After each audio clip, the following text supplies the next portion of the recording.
send it back again and again, stop in at Linda's Angel Crossing in Morgan Square in Yankton. We have so many... This is a special presentation from News Channel Nebraska.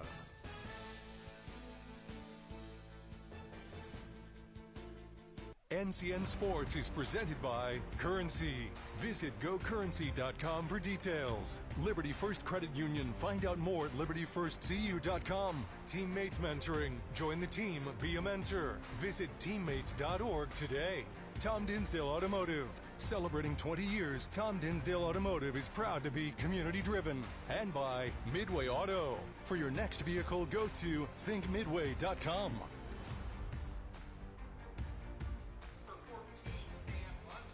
It's postseason Legion baseball on News Channel Nebraska TV as we welcome you into Ryder Park in Grand Island, the host of the 2025 National Division Legion Baseball Tournament Championship.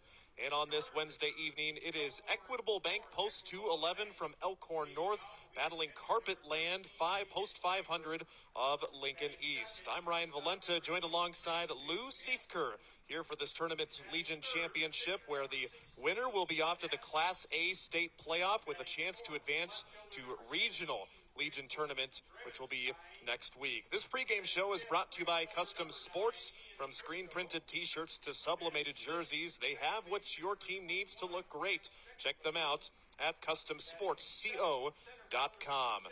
And it is a warm one, not as warm as it's been of central Nebraska the past few weeks, but it is still sunny outside and a great day for baseball as Elkhorn North, or Equitable Bank Post 211, comes into this tournament with a perfect 4-0 record. Their record in the Summer Legion season so far at 35-18-1. Carpet Land out of Lincoln East 45-9-1. So Elkhorn North, they need to just win one game to claim the tournament championship.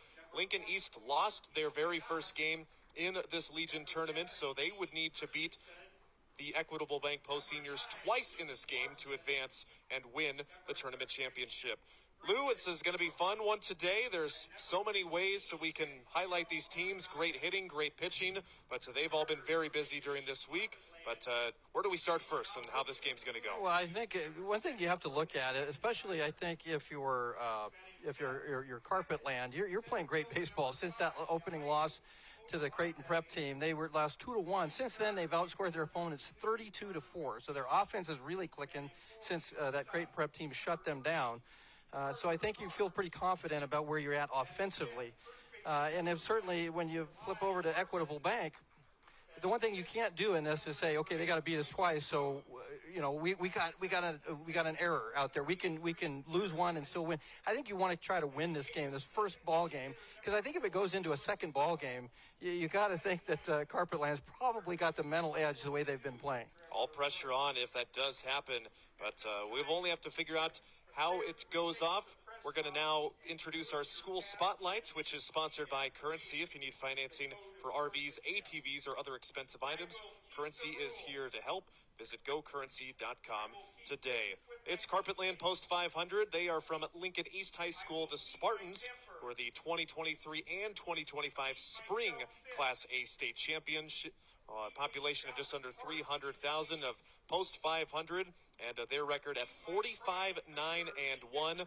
They made a deep run into the Legion state tournaments and National Legion World Series a couple of years ago and are looking to repeat that. And Equitable Bank Post 211 out of the Omaha metro area, out of Elkhorn North. Population just north of 8,000, and with a record of 35-18-1. Step aside for our national anthem. When we return, it's the first pitch at Ryder Park. Or sudden injury, their expert team will help you find the perfect fit. With a wide range of in-stock orthopedic, sports medicine, or rehabilitation products, See the Trainer is dedicated to improving your quality of life. Visit the professionals at See the Trainer in Columbus, Lincoln, Omaha, Bellevue, and North Platte.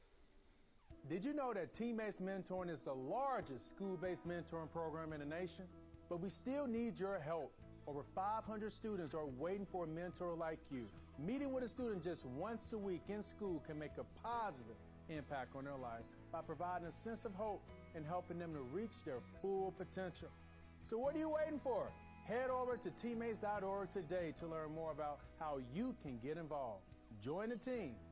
Be a mentor. The pregame show is sponsored by Custom Sports. Look great for every game with custom team or business apparel from Custom Sports.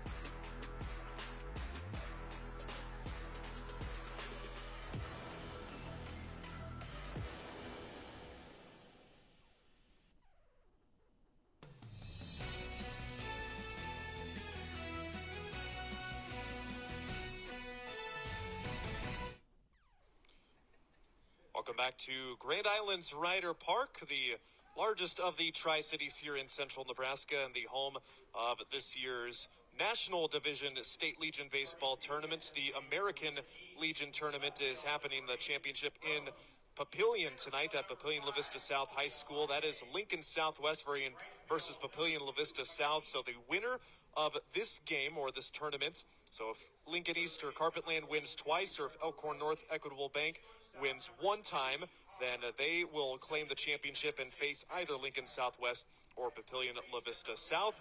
But on the line here, it is Jack Oler for the Carpetland Seniors taking the mound tonight for Carpetland, and he has been their workhorse this summer, leads the team with 45 and 2/3 innings pitched. He'll be making his 12th start, and get this, a 10-0 record this summer. 7 walks, 45 strikeouts to the tune of a 1.07 ERA.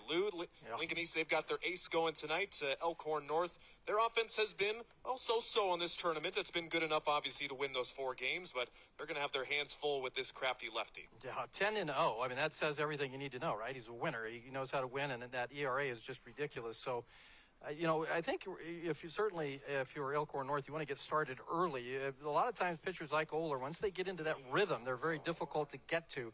So you want to get to them early, try to get something going offensively in the first couple of innings, and certainly make him work, make him throw a lot of pitches if you can. It will be Keegan Drever, the catcher, to lead things off, followed by Jake Jansen, the shortstop, and Ethan Asmus, the pitcher. And Keegan Drever, he is an incoming junior, just finished up his sophomore season at Elkhorn North. And the first pitch is in there for strike one. Calling the balls and strikes in this game, it's Nate Williams behind the plate. Tim Hahn is at first base. Tim Higgins, the second base umpire. And Corey Oldrich, the third base umpire. A 4-man umpiring crew in this State Legion final. Quick swing and a miss for strike 2 on Drever. Leads the team this summer with a .392 batting average. He has had himself a great state tournament, 6 hits in 4 games. Missing outside on the pitch from Jack Oler. He is a graduated senior, and he is going to the University of Northwest Missouri State in the fall, and he's going to be a pitcher for the Bearcats. That's a good choice for both the school and the pitcher. Ground ball back up the middle. Will get by the shortstop and into center field for a leadoff base hit. Drever singles right up the middle, his 7th hit of the state tournament, and Equitable Bank Post 211 starts off hot. That's exactly what we talked about, Ryan. Get off to that good start. You got a guy that can really make contact there at the leadoff spot, and Drever, and he gets that first hit of the ball game. And you got to take advantage, because you know that there may not be many more opportunities against Oler as the competition goes on. He is a lefty, so stealing will be at a premium today for Equitable Bank. That is a swing and a miss. The runner goes, a throw down from second base. He's out. Braden Erickson from behind the dish throws out Keegan Drever, trying to steal on the wild pitch. It was offered at by Jake Jansen, but Erickson kept it close enough and throws out the would-be base stealer. Not for a moment. There was contact, but obviously not. It was just a steal attempt. Very close on the tag attempt, but it was applied in time. Our instant replay sponsor is Beatrice Community Hospital. Incredible care, incredibly close. So the leadoff single is erased on a caught stealing, and now Jake Jansen down at the count 0-2. He went around, and that is strike 3. A nasty breaking ball by Jack Oler takes care of Jansen, and now it's 2 up and 2 down. Well, a guy like Oler with, again, with the 10-0 record, 1.07 ERA, once he gets ahead of hitters, he's got a lot of pitches, and he can, make you think out there as a batter and end up chasing balls that are way out of the strike zone. You saw it there. Very difficult guy to get to. In other words, good luck. Yeah, exactly. Here is right. Ethan Asmus. He is the pitcher for Equitable Bank Black, and he is hitting for himself in the 3 spots. Usually you can have a designated hitter for your pitcher, but Asmus a very respectable 316 average, but he's quickly down 0-2 as Jack Ollard pumps across 2 quick pitches for strikes.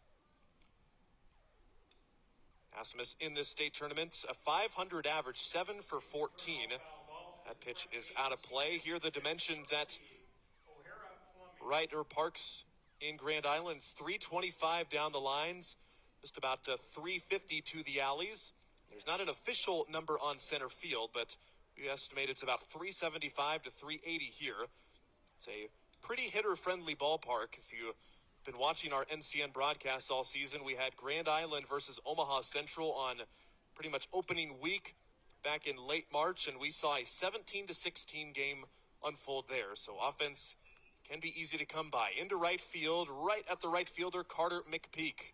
Waits for it to come down, and after the lead-off single and a base-running mistake, Equitable Bank ends up sending the minimum to the plate as Oler gets him down 1, 2, and 3. We'll see what Carpetland can do as they come to the dish for the first time. You're watching the National Division State Legion Tournament on NCN Sports. Women have a 1 in 8 chance for developing breast cancer. Early detection makes a difference. Beatrice Community Hospital's Imaging Center can help with the latest technology, from screening with 3D mammography, breast MRI, breast ultrasound, and breast biopsy. All services conveniently located in the BCH's Imaging Center. Schedule your screening today. Incredible care, incredibly close. Select new Ram 1500 Crew Cab 4x4s now with low 3.9% APR financing for 72 months, along with hassle-free pricing every day. Employee pricing plus at Midway Chrysler Dodge Jeep Ram in Kearney or MidwayCDJR.com. NCN Sports is brought to you by Midway Auto. For your next vehicle, go to thinkmidway.com and by News Channel Nebraska. Follow us on Twitter at NCN Sports for more highlights, interviews, rankings, and our full schedule.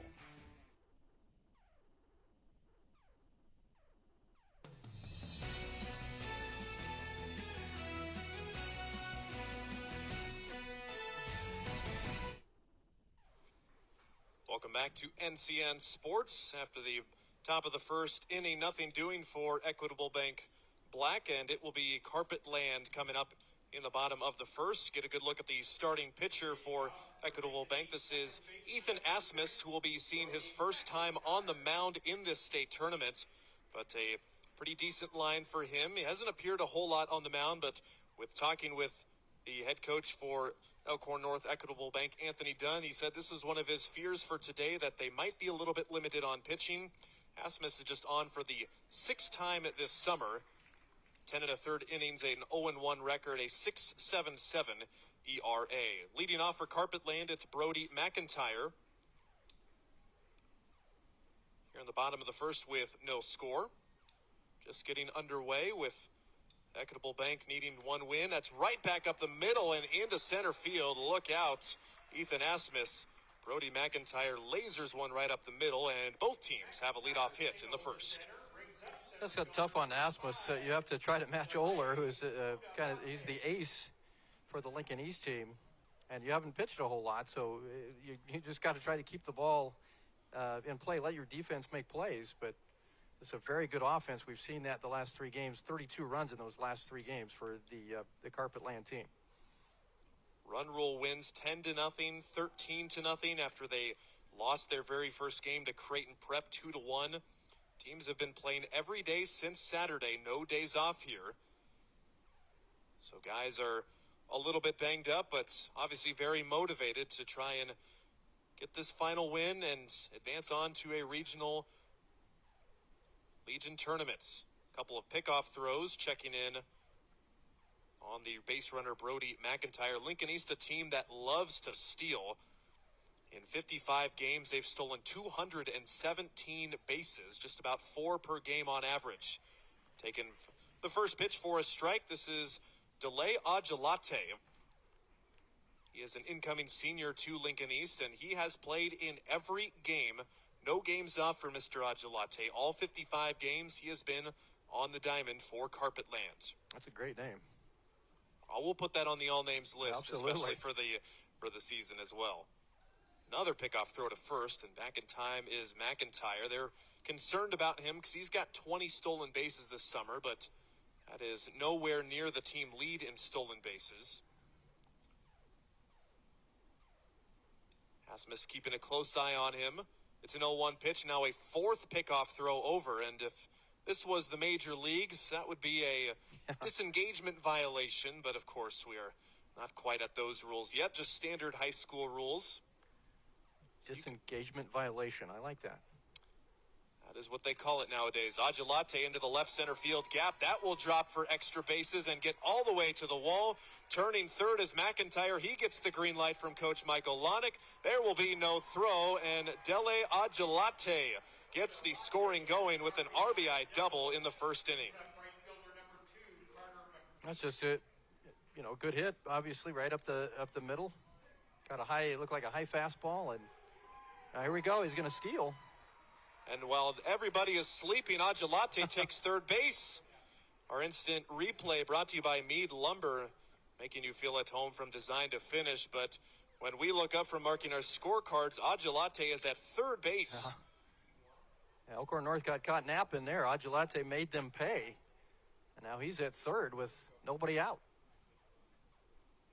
So already one run on the board. And Agelate will go to third. Officially an error on the play by the shortstop, Jake Jansen, according to Game Changer. So E6 gets another run 90 feet closer. And here is Carter McPeak taking strike one. For Carpet Land, a single and a double. And the runs are coming early already.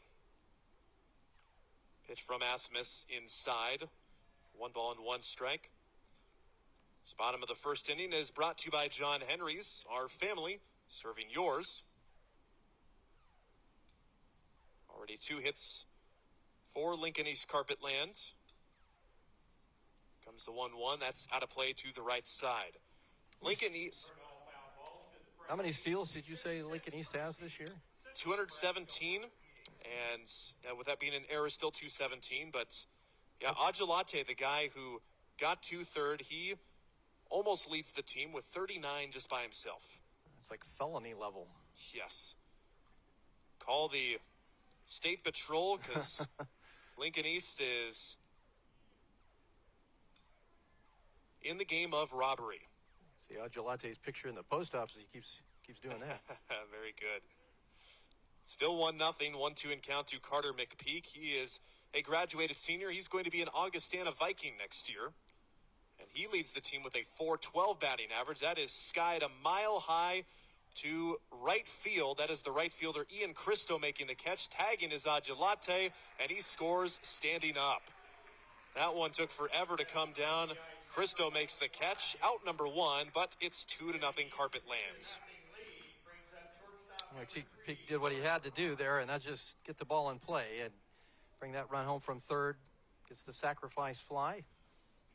And already, that's a bad sign if you're Elkhorn North, is that 2-0 just getting underway here. Lincoln East, they have scored early and often in most of their games in the state tournaments. Ooh. First pitch, that hits the batter, Carter Harms, on the shoulder. So he will go to first base, a painful way to get on base. Carpet Land will keep the momentum pressed on with a runner on with 1 out. Yeah, that's not the way you want to reach. That one just must have grazed him in the jersey there. But Harms is at first base. Lots of graduated seniors on this Lincoln East team, and a big note about them, too, is that their state championship team, which they were the Class A champions this past spring, 3 of arguably their best offensive players did not go out for Legion because They were graduated seniors, a couple of guys, the names exactly, Jeter Worthley, Joey Senstock. They're going to Division I schools. Troy Peltz, he started off with the team but broke a bone in his shoulder after 7 games. So the fact that Lincoln East has been able to produce with out there 3 offensive guys in the spring is pretty remarkable. Yeah, Coach Lonnick's really doing a great job with that program. You see guys, you don't have guys, why? Because they're going on to Division I. I mean, that tells you the talent level in that program, and the fact that they're still winning and winning at a high level tells you that he's done a great job building this program. Throw over to first. Kalai Larson in the box for Carpetland. He was yesterday's starting pitcher in the 9-4 win over Creighton Prep, eliminating the Blue Jays from the Legion State Tournament. But he is in the field today. Kalai Larson takes that one for ball 3, quickly 3-0 on the incoming junior. When that was the payback for the opener against Creighton Prep, where Creighton Prep really shut down this Lincoln East team. That is ball 4 upstairs, a 4-pitch walk to Larson, and Asmus really laboring in this first inning. A lot of high-pressure pitches, and it's now first and second with 1 out. So it'll be the batter, Bryson Rhodes, the 6-hole hitter. To follow him, it's Braden Erickson, the catcher, Lewis Cockle, the designated hitter, and Trevor Roach, the third baseman. If we do get that far in the first inning, but right now it is all Carpetlands. And what a fitting name for their mascot, the Rugs. Pitch right down the middle. Carpetland, you can probably guess, a carpet store in the capital city. That has nothing to do with toupees, right? I don't think so. Okay. If you call a rug a toupee, that's got to be like a really shaggy one, right? Yeah. 0-1, that's in there for strike 2 on Bryson Rhodes for Carpetlands, and he also is the other guy that has appeared in all 55 games. Carpetland's a great store. I'm sure they don't sell toupees. But when I hear rug, I'm an old guy. Even though I've got a full head of hair, I'm an old guy, and that's what I kind of go to. Comb the rug. 0-2 pitch. Ooh, looked really good, but called a ball. Nate Williamson didn't think it was good enough. Draws the ire from some of the Equitable Bank fans in the crowd. Also worth noting, Elkhorn North, they have 2 senior Legion teams. So they have Elkhorn, they have Equitable Bank Black, and then a silver team. Both were in the same area championship, but it was the black team, this team, that made it out. Another pitch that doesn't miss by much, but Rhodes takes it for ball 2. Again, we're still in the first inning.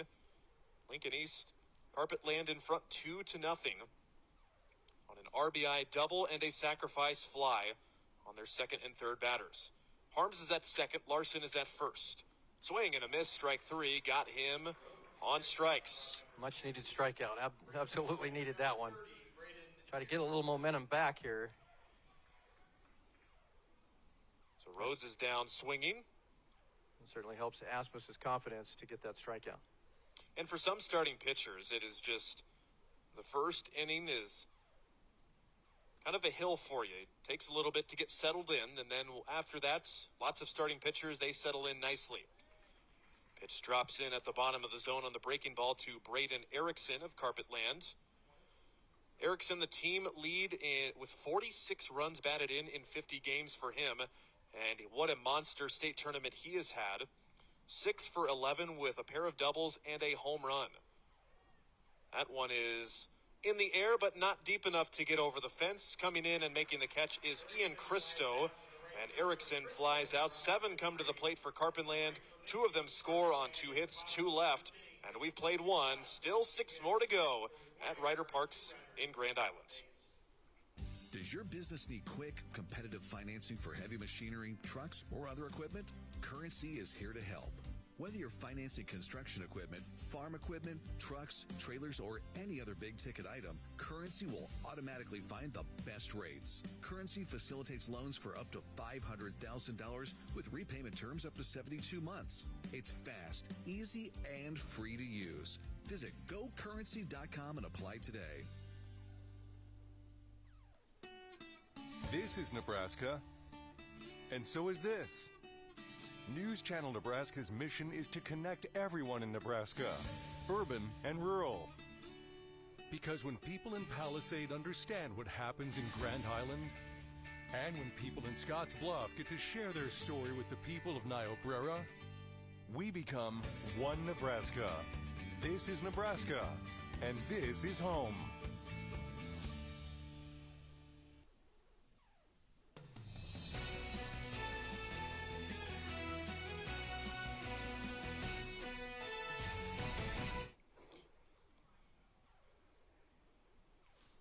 It is the National Division Legion Baseball Tournament Championship on NCN. This broadcast brought to you in part by Midway Auto. For your next vehicle, go to thinkmidway.com. We're through one whole inning here at Grand Island's Ryder Park. Carpetland striking for 2 runs in the first. Equitable Bank, they got a leadoff single in the top of the first, but a caught stealing ended up facing the minimum coming to the plate. So it's 4, 5, and 6. Quincy Grabenstein, Ian Christo, and Cam Schmeekley, the first 3 up. Kyle Ferry, Austin McMurtry, and Charlie Rieselman round out the final 6 in the top 9 of the batting order. Jack Oler is back out there, the innings leader for Carpetland, who was pretty efficient after the leadoff single. This is just high and away for ball 1 to Grabenstein. You see Oler fall behind too many times. But very important here, I think, for Elkhorn North to try to get something going offensively, get those bats moving.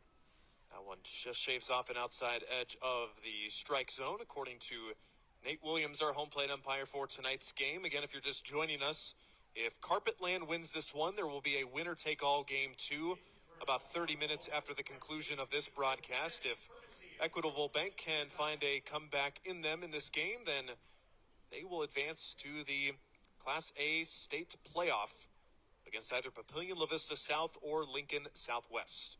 1 and 2 on Grabenstein. Line drive up the middle. Ajalate will let it fall in front of him for a base hit. And back-to-back innings where Equitable Bank has gotten a leadoff single. Yeah, I think Grabenstein was able to get a hold of that one and put it right in front of Ajalate. And I think Ajalate was kind of playing that conservatively. Didn't want to try to make a great catch there and let the ball get behind him. But a good start here for Elkhorn North. Can they add to it?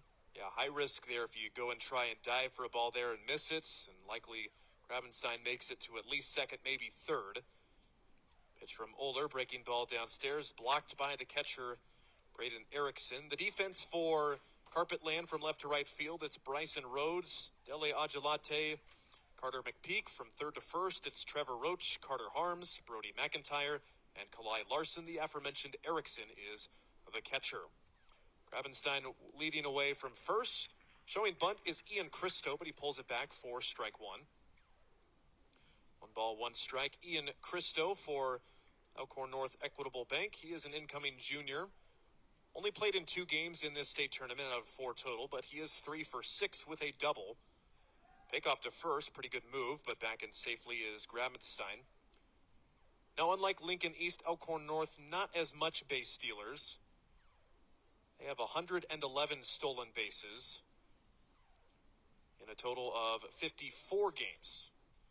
So 100 less stolen bases for the team at bats than the team in the fields. Just shows you how drastic of a number that is. Love teams that put pressure on that pitcher-catcher combination. Love aggressive teams like the Lincoln East Carpetland team. But Elkhorn North will have to do it more so with the bats and moving people station to station. Pitch up high, and it's 3 balls and 1 strike to Christo. Look at the numbers as a team-wise. Elkhorn North hitting .306 as a team. Average about 8 hits a game and 8 runs per game. They have also almost walked as much as they have struck outs. Pitch called a strike, the bottom of the zone. And the count will run full to Christo. And with a full count, do you perhaps think about sending Grabenstein here? I certainly could. He's got 10 stolen bases this summer in 50 games, so not the most speed on the team. We'll see what happens on this 3-2 pitch. It's Jack Oler's delivery. Ground ball to third. Charging is the third baseman. Thought about second. Goes to first, and he throws it away. A bad throw by Trevor Roach. Grabenstein to third. He gets the green light from Anthony Dunn. The ball is dug out of the corner. The throw home is late. A throwing error leads to the first run of the game for Equitable Bank, and it's now 2-1. The runner at first, Christo, stays put there. Well, Roach initially, as we see it here, looks the runner going to second and realized he wasn't going to be able to make that play, but then ended up throwing wildly over to first, which compounded the issue and allows Elkhorn North to get their first run of the ballgame. So Christo reaches on an E5. Head coach Michael Lonick is out to talk with the home plate umpire Nate Williams. And he will go and talk with Tim Hahn, the first base coach. And a little bit of lore here. Tim Hahn, my Little League or Select League head coach from the Lincoln Legends from ages 11 to 13. So if the Hahns are watching, how you doing? I got to see Tim and his son Derek, who I played with. He was an umpire in the spring state baseball tournament, which is pretty neat. But they are probably asking for any sort of interference or obstruction by any of the runners at all, which I don't think there was any of that kind. It was a bad throw by Roach, so the two did collide. Larson at first, the first baseman, and Christo, the base runner, but no sort of obstruction or interference there. Yeah, I agree with that. I don't believe that there was. I think that's the right no call in this situation. Now, Coach Hahn, Mr. Hahn, did he say that you were going to the major leagues? Was that his implication for your career that derailed? I don't ever remember anyone saying that I was going to the major leagues. That is a bunt attempt that was missed. So the ball's in play. It's a wild pitch. Christo goes to second. Defense was kind of standing around, maybe thinking that there was a foul ball by Cam Schmeekley. But it was ruled a swing and a miss, technically, so it's strike one, but Christo goes down to second. So now head coach for Equitable Bank Elkhorn North, Anthony Dunn, is having a chat with his second baseman. Base hit could tie things up here at 2 apiece. This slow-moving game at the top of the second inning. It's a 7-inning contest. But a chance for another game if Carpetland is victorious in this one. Cam Schmeekley, 47-game participant, leads the team with 26 walks. Still looking for his first hit this state tournament. He is 0 for 5, showing bunts, taking a ball. It's 1-1. They're trying to get the runner over to third here. Great opportunity for Elkhorn North now with a runner in scoring position. Especially with nobody out. The first baseman, Larson, is crashing. The third baseman, Roach, playing on the lip of the infield grass. Appears that Elkhorn North is giving Lincoln Easton out if they can get it across the plate. Oler's pitch, a breaking ball, and it is offered at and missed by Schmeekley. Looks like he decided to pull the bat back a little bit too late. So now it's 2 strikes. And the bunt sign might be off now. I think you got to swing away now. Schmeekley hitting .286. 30 hits in 47 games for the incoming senior. Oler taking a long look at seconds. At Christo, now the delivery. Inside, just missed. Could hear the groans and the oohs of the Carpetland fans. Yeah, they wanted that strike call. Our home plate cam is just a little bit off-center to the left, so some of those pitches that look right down the middle are indeed a little bit inside. So if you're yelling at your television at home, that was a strike. Maybe it might have just been a little bit off-center. Other people yell at their TVs? I thought I was the only one. Oh, I thought everybody did that. Just when Nebraska plays. Nebraska and your college or Major League Baseball team of choice. Yeah. So another pitch inside, and now the count has run full 3-2. So Oler, after throwing 12 pitches to get out of the first inning, he's now thrown 15, and he hasn't even retired anyone in this inning. The full count pitch to Cam Schmeekley. Fouled back, and we will see another pitch. Good at bat by Schmeekley so far. That's what we got a workhorse, like Oler. And even if you don't reach base, you want to make him throw a lot of pitches. Once again, we will do the payoff pitch. The runner, Cristo, at second represents the tying run here in the top of the second. Already one home. The pitch from Oler, the 3-2, lifted in the air to right. Going over to his left is McPeak. Tagging at second is Cristo. Catch is made, and the throw in from right field is good. The throw and obstruction on the third baseman, Roach. He got in the way of the runner, Cristo, who would have been safe anyway, but a little bit of collision there. The runner will advance to third on the fly out to right from Schmeekley. Well, again, you move the runner over. That's a good bat by Schmeekley. He made Oler work, and then a productive out there, moving Cristo into real scoring position there at third base. See the third base umpire right there signaling obstruction right away. The rule is if you're a fielder, you have to give the base runner the right of way to the base. And so with the fielder colliding there, the ruling obstruction is you give the base runner the next available base that they would have made it to had there not been obstruction, which in that case is third base. So Schmeekley is out, finally the first out of the inning after 17 pitches. Now the next batter swings and misses. Kyle Ferry, the Equitable Bank center fielder. It's 0-1. Kyle Ferry, he is the only graduated senior on this Elkhorn North team, and he will be a Mustang at Morningside University in this coming fall season. Leads the team with 8 doubles and tied for the team lead with 3 triples. Count 1 ball and 1 strike. Kyle Ferry, the state tournament in 4 games. He is 4 for 11 with a double and a pair of runs batted in. Jack Oler trying to find his way out of the second inning where he has thrown a lot of pitches. Good breaking ball catches the back door, and it's 1-2. Yeah, it was a very nice pitch. I think the strike zone's been fairly liberal so far. And as a pitcher, you want it, and as a batter, quite frankly, you want it to be consistent. 1-2, got him swinging. High and tight fastball. Ferry strikes out swinging. The second punch out for Jack Oler. 2 down now in the second. That's a big out for Oler and Carpetland. Elkhorn North there with Cristo still at third. Chance to tie the ball game. Another look at it on our replay brought to you by Meade Lumber. It's looked like a fastball up and in. Could have been a strike. Might not have been. That pitch is definitely a ball inside Austin McMurtry. The ABS system still a few years away from coming to Legion baseball, I would assume. So it is all up to the boys in blue, or in today's case, black. Pitch called a strike at the outside corner to Austin McMurtry, another one of the guys that you could definitely put on the all names list. Incoming juniors hit .229 in 45 games. 4 for 13 in 4 games this state tournament. Beauty of a breaking ball. Yeah. That one drops in right there for strike 2. Really kind of painting that outside corner against this right-handed batter.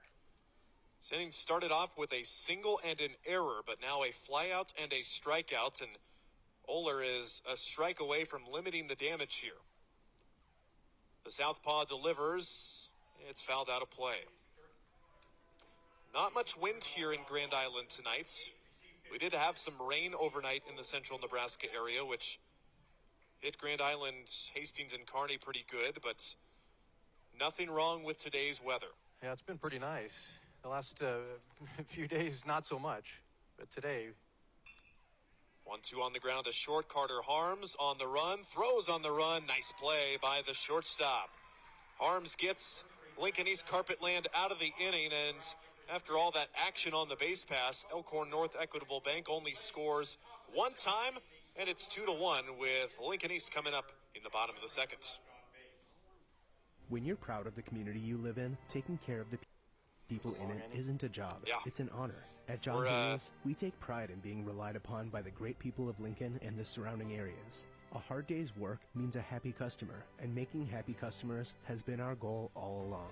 A team of expert plumbers, drain specialists, and HVAC professionals. dedicated to finding solutions for our customers. Because for us, a successful day ends with a handshake and a smile. John Henry's, our family serving yours. NCN Sports is brought to you by Husker Rehab, treating the cause of the pain, not just the symptoms. By Schaefer's, we are more than just TVs and appliances. And by Claybaugh Pharmacy, your locally owned hometown pharmacy. When you're proud of the community you live in, taking care of the people in it isn't a job, it's an honor. At John Henry's, we take pride in being relied upon by the great people of Lincoln and the surrounding areas. A hard day's work means a happy customer, and making happy customers has been our goal all along. A team of expert plumbers, drain specialists, and HVAC professionals, dedicated to finding solutions for our customers. Because for us, a successful day ends with a handshake and a smile. John Henry's, our family serving yours.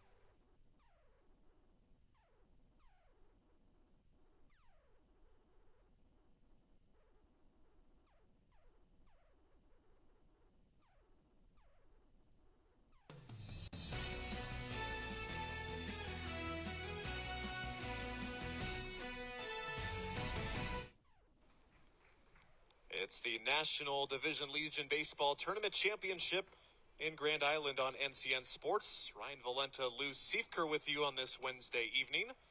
And in the bottom of the second inning, Lincoln East Carpetland in front of Elkhorn North Equitable Bank 2-1. And it's 8-9-1 coming up for the Rugs. Lewis Cockle leads things off. He is the designated hitter. Ethan Asmus still on the mound for Equitable Bank.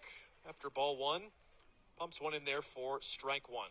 You feel like Elkhorn North had a chance there in that inning to put some more runs on the board. We'll see if that comes back to haunt them at all. But one thing they did do is make Oler work. They did. The ground ball to third. Playing in was the third baseman, McMurtry. The gun over to first. Good stretch by Rieselman, the first baseman. Getting those hamstrings a workout. But Cockle is retired 5-3 on the putouts. That is the one thing, like you mentioned, Lou, that Elkhorn North did, besides scoring that run, was made their starting pitcher work for Carpetland. And Ethan Asmus, the Elkhorn North starter, didn't have the best of the first inning, but we'll see how he responds. He's already gotten the leadoff man out and gets strike one across to Trevor Roach. He is an incoming senior. 46 games for him this summer, a .252 average, 5 doubles, 2 homers, and 19 ribbies. Outside, 1 ball and 1 strike. In this state tournament, Roach has played in all 4 games, and he is 2 for 11 with an RBI. Asmus, the set and the delivery. Got a swing and a miss on a breaking ball that just darts outside of the zone.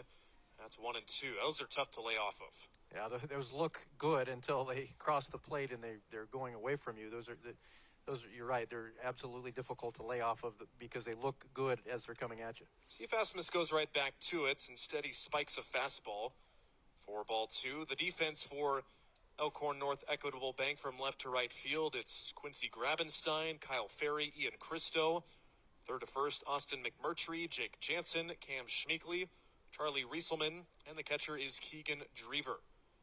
2-strike pitch, fouled back again, and we'll do it again. Yeah, last ball back into the backstop. Ojolate came out and took care of that. He does everything for this team. He's got wheels, so I mean, if he just wants to stay loose, I bet, and might be selling some popcorn down there too. A little side action here is a side hustles, as the kids call it nowadays.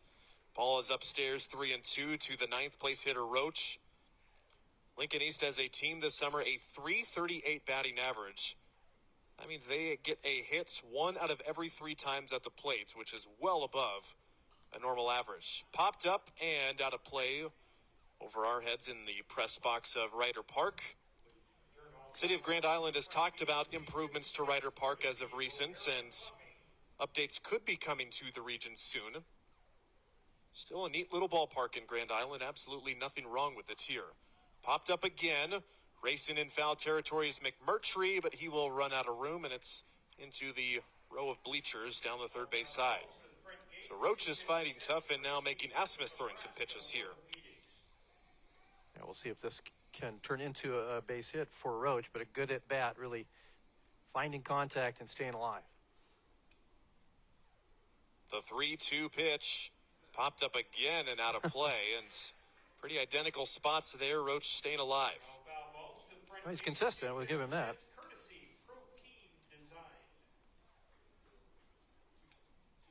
So that was the 9th pitch of the at-bat. This is number 10. Ball 4, what an at-bat by Trevor Roach. That's a great job by Roach.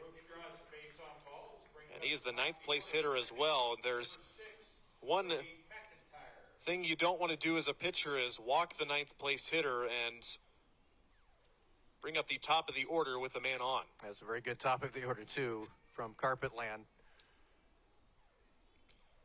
And speaking of, this isn't the first time that Carpet Land and Equitable Bank have played each other this season.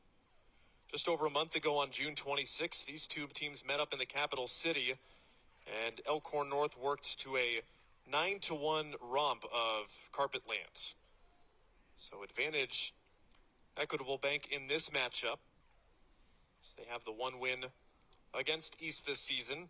Brody McIntyre couldn't hold up his swing on that first pitch. So it's 0-1. Check on the runner, Roach at first base. Carpet Land didn't lose very many games this year. 45-9-1. And one of those 9 was the Elkhorn North Equitable Bank team. So this team on the field right here. Brody McIntyre, he singled up the middle in the first. Pitch down and in. Good stop by Drever, the catcher. Still a 2-1 game. Lincoln East had both of their runs in the first. Still looking for some here in the bottom of the second. On this game that is already hit about 40 minutes of game time, yet to complete 2 innings. Asmus delivery, high and away. And it's ball 2. Again, this isn't the normal guy that Elkhorn North is probably hoping to go to today, but limited pitchers as guys have... There are pitch count limits. If you throw a certain amount of pitches, you're required to take X amount of days off. And talked with Anthony Dunn, Equitable Bank's head coach. He said, we really didn't follow that type of style. We just wanted to keep the guys in if they were feeling good and make sure we were winning games. So their top 3 guys that have pitched the most innings in this season, they are not available to pitch today. But the count 2-2 to McIntyre. That's really tough when you don't have that available to you. Swing and a miss, strike 3.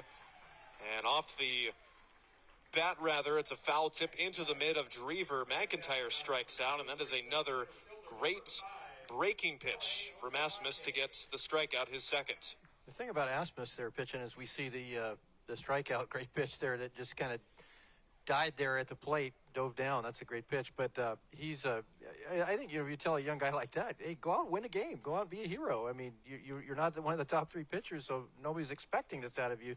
Go out and shock the world here. Absolutely.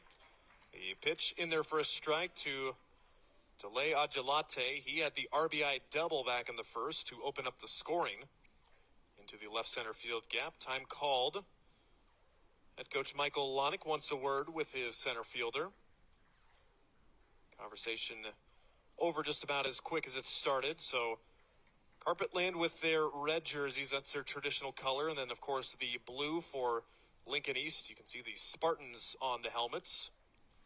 2023 and 2025 Class A Spring State Baseball champions. And they were the 2024 runners-up to Millard West. Yeah, they've been very, very good as Lincoln East as of late. Agelate facing a 0-1 count. Roach is still at first base. That's it on the ground, a second, and it's bobbled and botched. That's an error by the shortstop, Jake Jansen, on a hard hit ball by Agelate. Put it in play, and sometimes good things happen. And E6 is the second error on the shortstop this evening. Yeah, that's going to be important, I think, for Equitable Bank here tonight for the defense to be good. You've got a young pitcher out there, a guy that hasn't pitched a lot. And one thing you tell him is just to put, pitch to contact, allow your defense to make plays. So defensively, I think they're going to win this game and advance tonight. They're going to have to play good defense against a great offensive team. So with 2 outs, Carter McPeak has a chance to extend the lead here for Carpet Land. Breaking ball hit to third. That's bobbled, but recovered and stepping on the base is McMurtry. Disaster averted here for Equitable Bank. The bobble does not turn into any damage, and after all that, Lincoln East Carpetland does not score, and we are still at a 2-1 game through 2 innings of the National Division Legion Baseball Championship. For over 40 years, Claybaugh Pharmacy has been your trusted, family-owned, full-service pharmacy. We provide traditional medical options, medical equipment, immunizations, and over-the-counter products. We take pride in going above and beyond to improve the health of our community. And to ensure you have a seamless experience, manage your profile and refills with a touch of the finger from home. Claybaugh Pharmacy in downtown Beatrice, your hometown family-owned pharmacy. If you love live sports, you'll love News Channel Nebraska. Live sports from every region of the state. Football, volleyball, basketball, baseball, soccer, bowling, and even six-man football. If Nebraska kids play it, we air it. Small-town high schools with big hometown pride. Support local kids, support local schools, support Nebraska. Watch NCN Sports every week.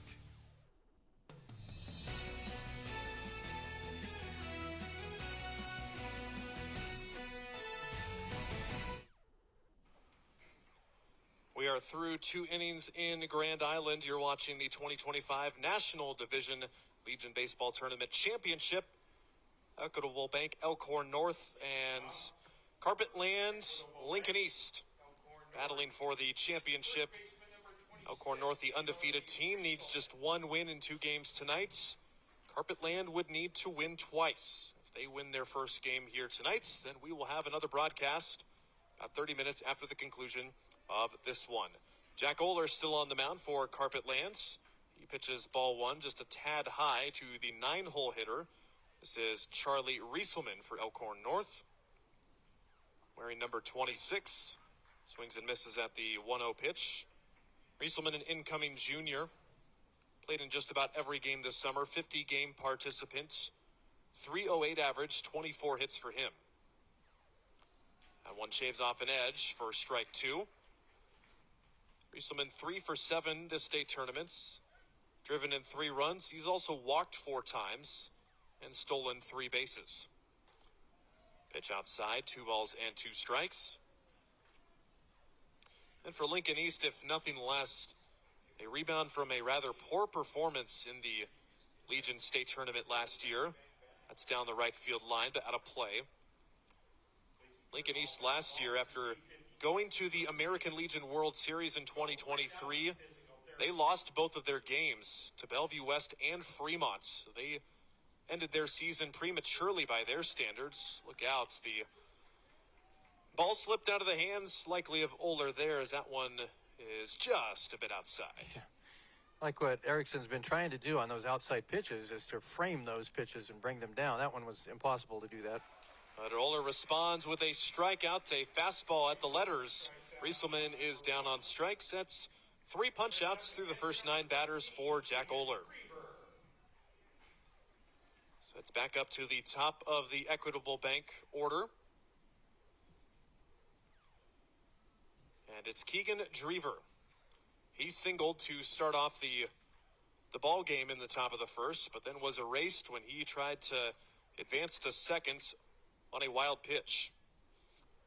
So he is 1 for 1 with Drever getting the hit in the first. He now has 7 hits in 5 games in this state tournament. Good production. And you like that there at the top of the order. You don't see a whole lot of catchers that lead off. You do not. That one swung out and missed and gets away from the catcher. A breaking ball that fell out of the zone for Drever. He's down 0-2.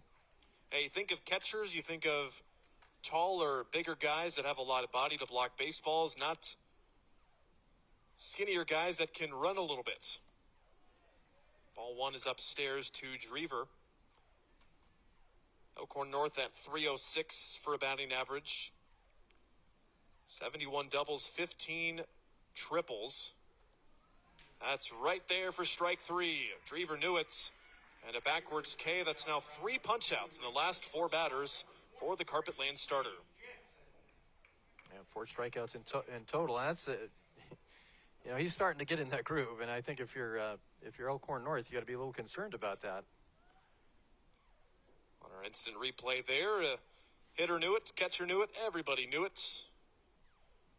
No question on that strike three call. Jake Jansen takes strike one inside. Jansen with a couple of errors on the defensive side in the first couple of innings, trying to make up for it here, perhaps in this at-bat here in the third inning. 1-1 count. Pitch misses just downstairs. Jansen, one of the 4 strikeout victims, which was the second batter of the game back in the first. Pitch fouled back to the screen, and it's 1 ball and 2 strikes. Jake Jansen, an incoming senior, leads the team actually with 45 hits and has one of the 2 home runs for the Elkhorn North team this summer. Equipment change. Coach Lonick for Carpetland gives Braden Erickson, looks like a new sheet of signs perhaps. So Lincoln East looks like they choose to go the traditional way. Still having a sign to call of a number on a wristband. So old-fashioned. Oh, I remember when I was a catcher, I had the wristband on, and coach would call out 302. Look at the wristbands. All right, fastball outside. We've thrown that pitch 5 times already, but we're not fooling anyone at this point, Coach. But obviously at this level, there are so many more pitches that you can throw, besides outside fastballs, of course. Jansen has worked the count back full 3-2 after a couple of bad misses by Jack Oler, who is up to 54 pitches on his outing.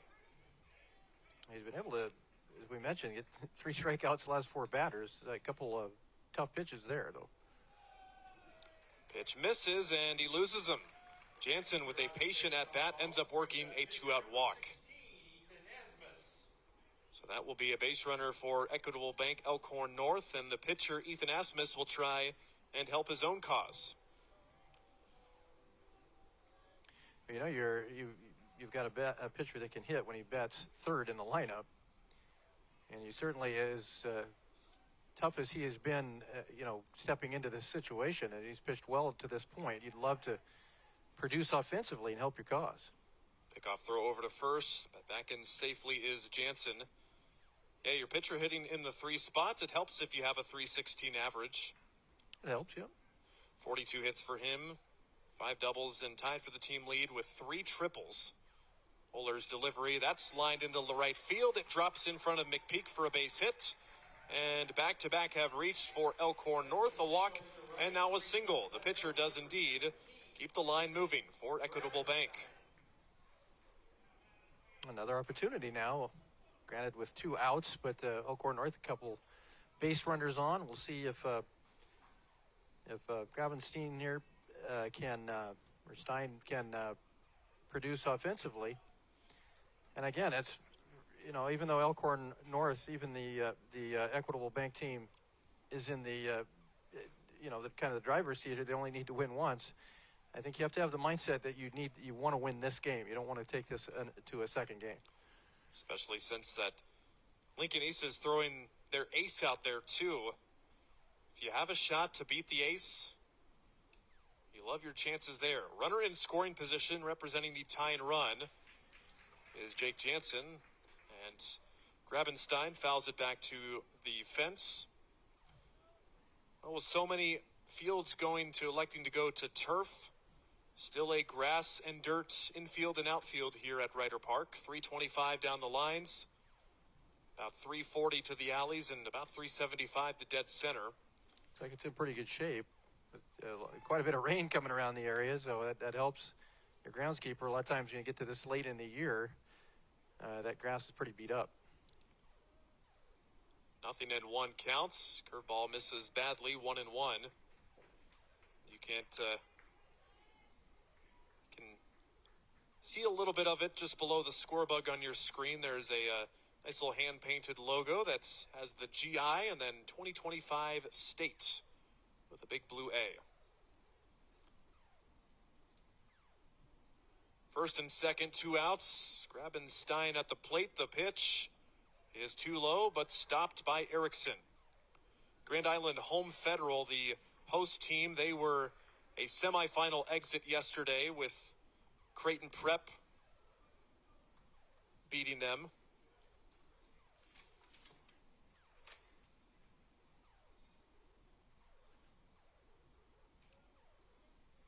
I beg your pardon, it was Elkhorn North beating Grand Island yesterday. That was by a score of 6-4. Swing and a miss for strike two. Elkhorn North winning against Grand Island. They've also beaten Creighton Prep 5-4, North Star 6-4, and Papillion La Vista 11-9. So you've seen Elkhorn North team playing a lot of close games. Yes. So certainly gives you confidence if you stay close in this game, take it late into the late innings and be close. You feel like maybe you've got the chance to win it. Oler trying to escape this mini jam here. The 2-2 pitch stays a bit high and perhaps a little outside. So now, with a 3-2 count, the runners will get a head start. And anything to the outfield will likely score a run. That pitch that Oler just threw he's been hitting those quite a bit. That one was just off the plate. Quincy Grabenstein trying to at least even the ledger here in the top of the third. Oler laboring, taking a long look in. This will be pitch number 62, but he steps off.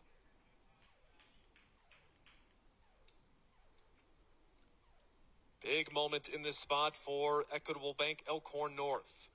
Jansen's at second, Asmus at first. Grabenstein awaiting the full count pitch.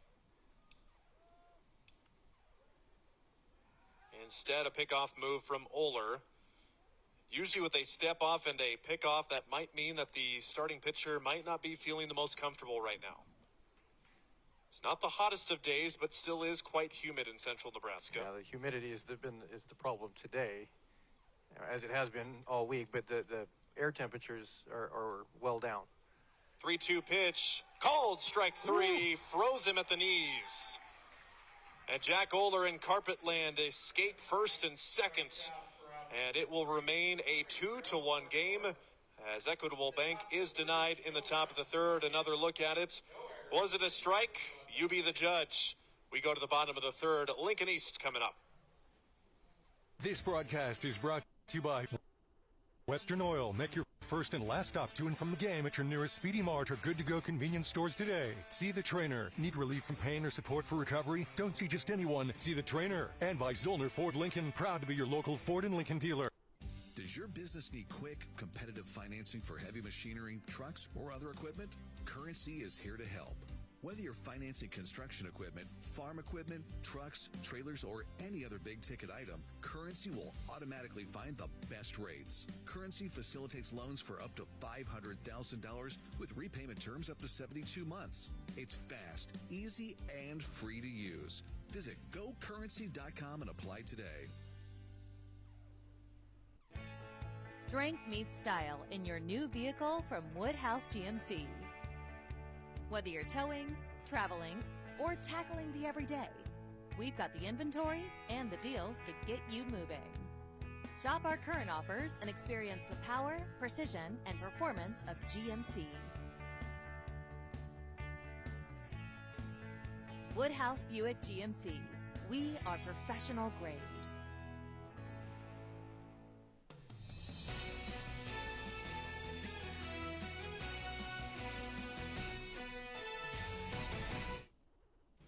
It's the bottom of the third inning of the National Division Legion's Baseball State Championship game at Grand Island. And crushing the first pitch to deep left field is Carter Harms. Back at the wall and a leaping catch. He got it. Quincy Grabenstein catches it at the wall, robbing Carter Harms. An excellent play on a pitch that was very close to leaving the yard. Wow. Unbelievable play by Grabenstein. Grabenstein grabbed it, right? I mean, he took that one right. It looked like that might be going over the fence. Able to hang on to that thing and keep it in the field of play. That's an amazing play there by Grabenstein. Carpetland dugouts. A little bit of shock on their faces. Can't believe that one might have been brought back. Check swing. Throw it down to first. Check down to first. He did go. Kalai Larson could not hold up his swing. And it is 0-1.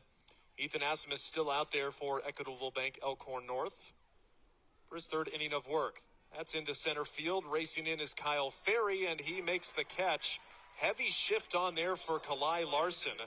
Saw Ferry's start off from about left center field, but ends up making the catch quickly. 2 up and 2 down. Yeah, 2 quick outs, but both hard hit balls. That's the crazy thing with baseball. I mean, you can have an inning where you score a lot of runs and the ball doesn't leave the infield, and then you have an inning like this where you get 2 quick outs on pretty well hit balls. This third inning is sponsored by Husker Rehab, treating the cause of pain and not just the symptoms. Now the third batter of the inning, Bryson Rhodes, as Elkhorn North looks for a 1-2-3 inning. Rhodes struck out swinging. He is 0 for 1. Back in the first. Pitch down low and away, 2-0. Still no action in the Elkhorn North bullpen. Told you that Asmus has only appeared in 5 games, and in 5 games he's only amassed a total of 10 1/3 innings in those contests. Pitch catches the edge. It's 2-1. We know Asmus as a position player is a quality player, not pitching a lot this year. He's afforded himself very well to this point. Pitch is lined, shot off the glove of the third baseman McMurtry and into left field. And staying at first is Rhodes. And see how they score that there? That's got to be a hit. That's got to be a hit. It's a nice hard hit single. Yeah, that's a tough play.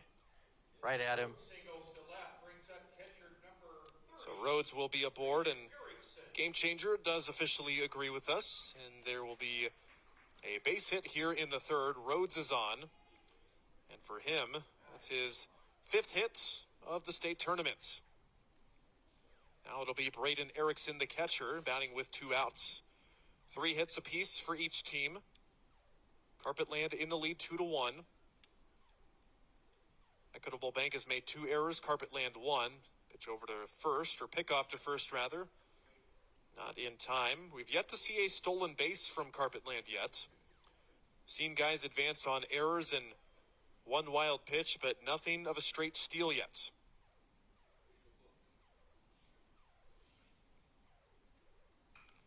That pitch is lined into left field. A base hit by Erickson. Getting to it quickly is Grabenstein, and that's back-to-back hits for Carpetland with 2 outs here in the third. A little bit of something working for this Lincoln East team. Well, as we mentioned, a couple hard hit balls that ended in quick outs, but now 2 more hits and 2 guys on with 2 outs, so Carpetland's got a chance to extend this lead. So Erickson with his hit, he's now got 7 hits in this state tournament. And a chance for Carpetland to extend their 2-1 lead. Pitch from Asmus, breaking ball, stays a bit high to the 8th hole hitter, Lewis Cockle. He is 0 for 1 today, grounded to third to start off the 2nd inning. Lewis Cockle, he is another one of the graduated seniors for Carpetland, but baseball not in his future. He's going to the capital city to study business at UNL. Count 2-0 in his favor as Asmus has missed a couple of pitches there. 51 pitches now for the Elkhorn North starter. Big chance here for Carpetland if they can find another hit. Call the strike. 2 balls and 1 strike. How the sun is positioned, it's trouble mainly for the defenders on the right side of the infield and outfield. Probably pretty easy to hit here at Ryder with the sun away from you. Pitch down low and in. It's blocked, but not close enough. Wild pitch allows Rhodes to advance to third, but Erickson will stay put at first base. Drever got a body on it, but couldn't keep it close enough. So now with 2 outs, still need a base hit to get a run. For Asmus, you want to be able to concentrate here on the batter, get this last out. And no damage done if you can get it. Especially after recording 2 quick outs to start off the inning. The 3-1 pitch is grounded to the left side. Backhanded stop by Jansen. Long throw. It is in time. Sparkling play by the shortstop, Jake Jansen. and he gets Elkhorn North out of the inning with no damage done. If he makes any sort of hesitation on that, that leads to a run. Instead, we go to the fourth, still a 2-1 game in Grand Island. At Nebraska Orthopedic Center, they provide comprehensive orthopedic health care. Their physicians are highly skilled in all areas of orthopedic and sports medicine, including spine surgery, foot and ankle, hand and upper extremities, fracture care, and total joint replacement. Their expertise includes the medical management of injuries through physical and rehabilitative methods or surgical intervention. To schedule an appointment or to learn more about Nebraska Orthopedic Center and their family of 25 physicians, go online to nebraskaortho.com. That's nebraskaortho.com. Nebraska Orthopedic Center is your healing destination. Kearney, Nebraska is the getaway you never knew you needed. With comfortable, premium lodging, eclectic shopping, and a variety of locally owned craft food and drink options, Kearney has something for everyone. By day, you'll find rich history, outdoor adventure, and some of America's most unique attractions. And by night, our many entertainment options, dazzling performances, and unique hangouts offer the perfect way to unwind. Visit Kearney. It's so much more than just in the middle.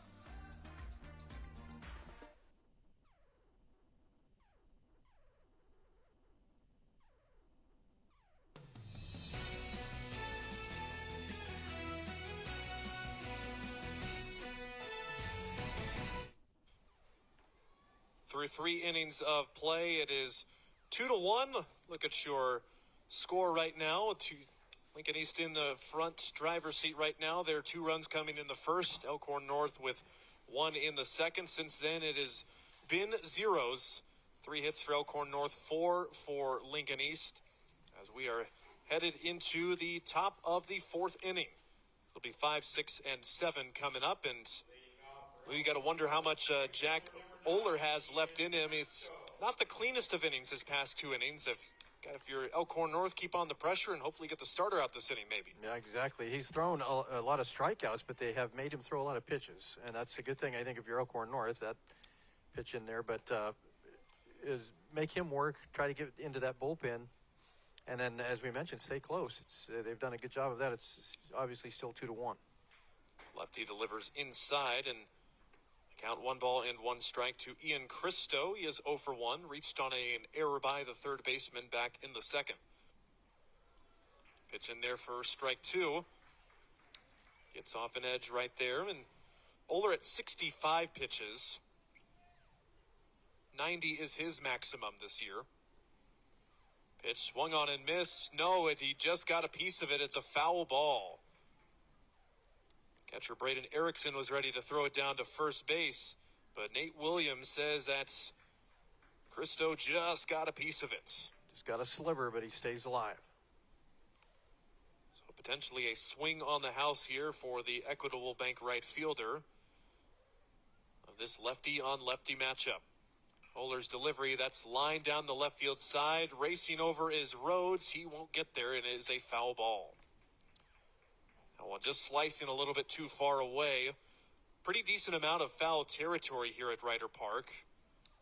There is dozens of feet in between the foul line and the fences or out of play areas here down the line.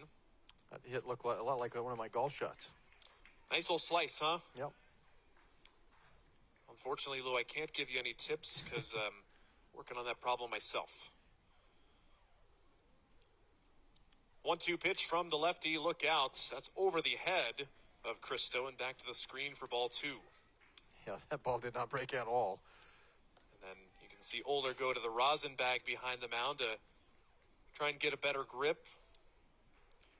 Again, like we mentioned, the weather temperature-wise, not the biggest factor today. It's nice old 80 degrees right now, but the humidity can make things a little bit sticky.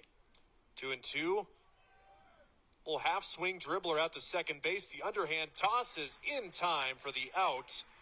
Christo didn't even take a full swing at it, but a nice play by Brody McIntyre at second base to record the out. 4-3 on the putouts. I'll have to take another look at that, but Christo quite literally almost looked like he was emergency swing that and just chopped down on the ball there. Yeah. But fortunately for Carpetland, they do get the out, and now it's Cam Schmeekley. Pitches outside. And We can now see that Elkhorn North does have some action working in the bullpen. Might be Ethan Asmus's end of the day, or we'll just have to see. Schmeekley swings and misses at the 1-1 pitch. He is 0 for 1. He flied to right. And another bad miss by Oler. And man, oh man, for a guy with these kind of numbers, just the day that he's been having, it's been very hit or miss, and those misses have been way off target. Yeah, he's having a little trouble gripping the ball here. He has done just enough to give his team the lead through 3 innings. 2-1 outside for ball 3. Schmeekley trying to reach his way aboard here in the top of the 4th. He's an incoming senior. 286 average with 30 hits this summer in 47 games. Swing and a miss for strike 2, elevated fastball, and the count runs full. Put a little heat on that one. See what Oler and Erickson decide, the catcher-pitcher duo, with a 3-2 counts. They've got a quick decision.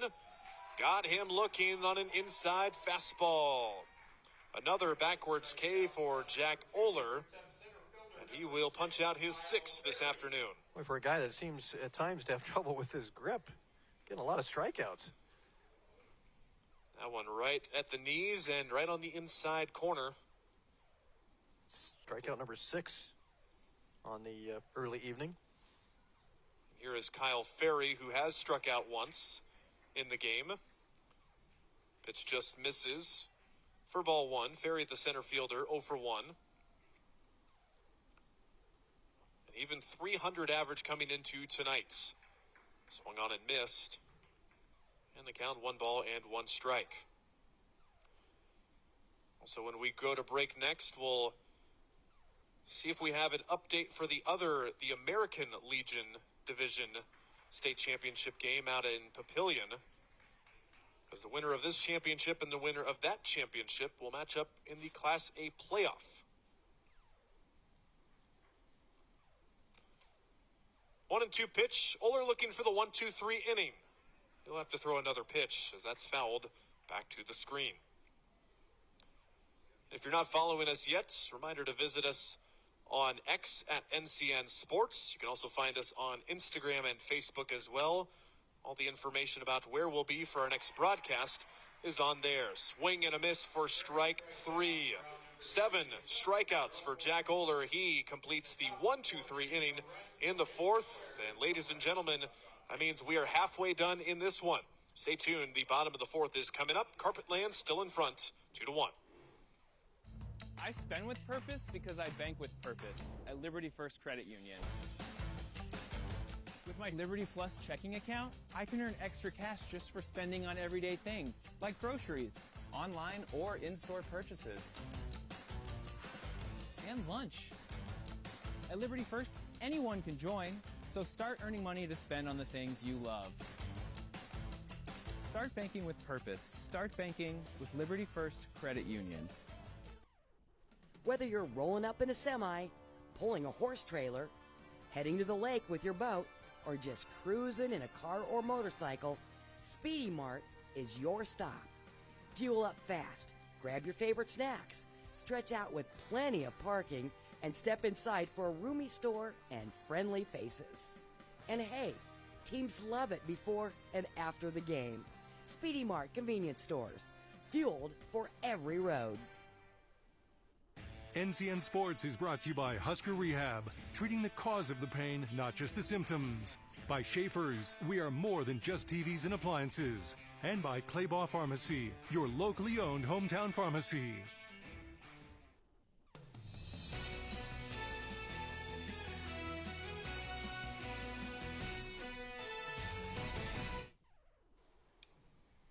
You're watching the Class A Seniors National Division Legion Baseball State Championship at Ryder Park in Grand Island, home of the Grand Island Senior High Spring Baseball Team and the Grand Island Summer Legion Baseball teams, who home Federal Seniors. They were a semifinal exit yesterday as the Elkhorn North team beat them in the semifinals to end their season. Well, after the 1-2-3 inning, it's the bottom of the 4th with Trevor Roach at the dish for Lincoln East Carpetland. Runs have been hard to come by in this game. Nothing doing since the top of the second inning when Elkhorn North was the last to score. I think you saw the bullpen up just because Asmus got hit pretty hard that last inning. Did not give up any runs, but I think you want to get somebody kind of warmed up and ready to go if that trend continues. He is at 57 pitches. So a fairly decent mark for completing 3. That's a nub shot, and with the shift on, there's nobody home at second base. Trevor Roach pokes a leadoff single into right field to start off the 4th. Can't place him any better than that. Yeah, hit him where they ain't, right? That's exactly what he did there. Gets that leadoff hit. We'll see if Carpetland can get something going offensively. We mentioned 32 runs last 3 games. So far, they've been pretty quiet offensively. Haven't scored since that first inning. His 4th inning is proudly presented by Visit Kearney. You can find it all in Kearney. So leadoff single brings up the top of the order, Brody McIntyre. He is 1 for 2. Now making our way through the 3rd time through the Carpetland order. And Lou mentioned the offensive production for Lincoln East in their 2 games versus not Creighton Prep. A 10-0 win and a 13-0 win, both in run rule fashion. The loss to Creighton Prep 2-1, then the win yesterday 9-4.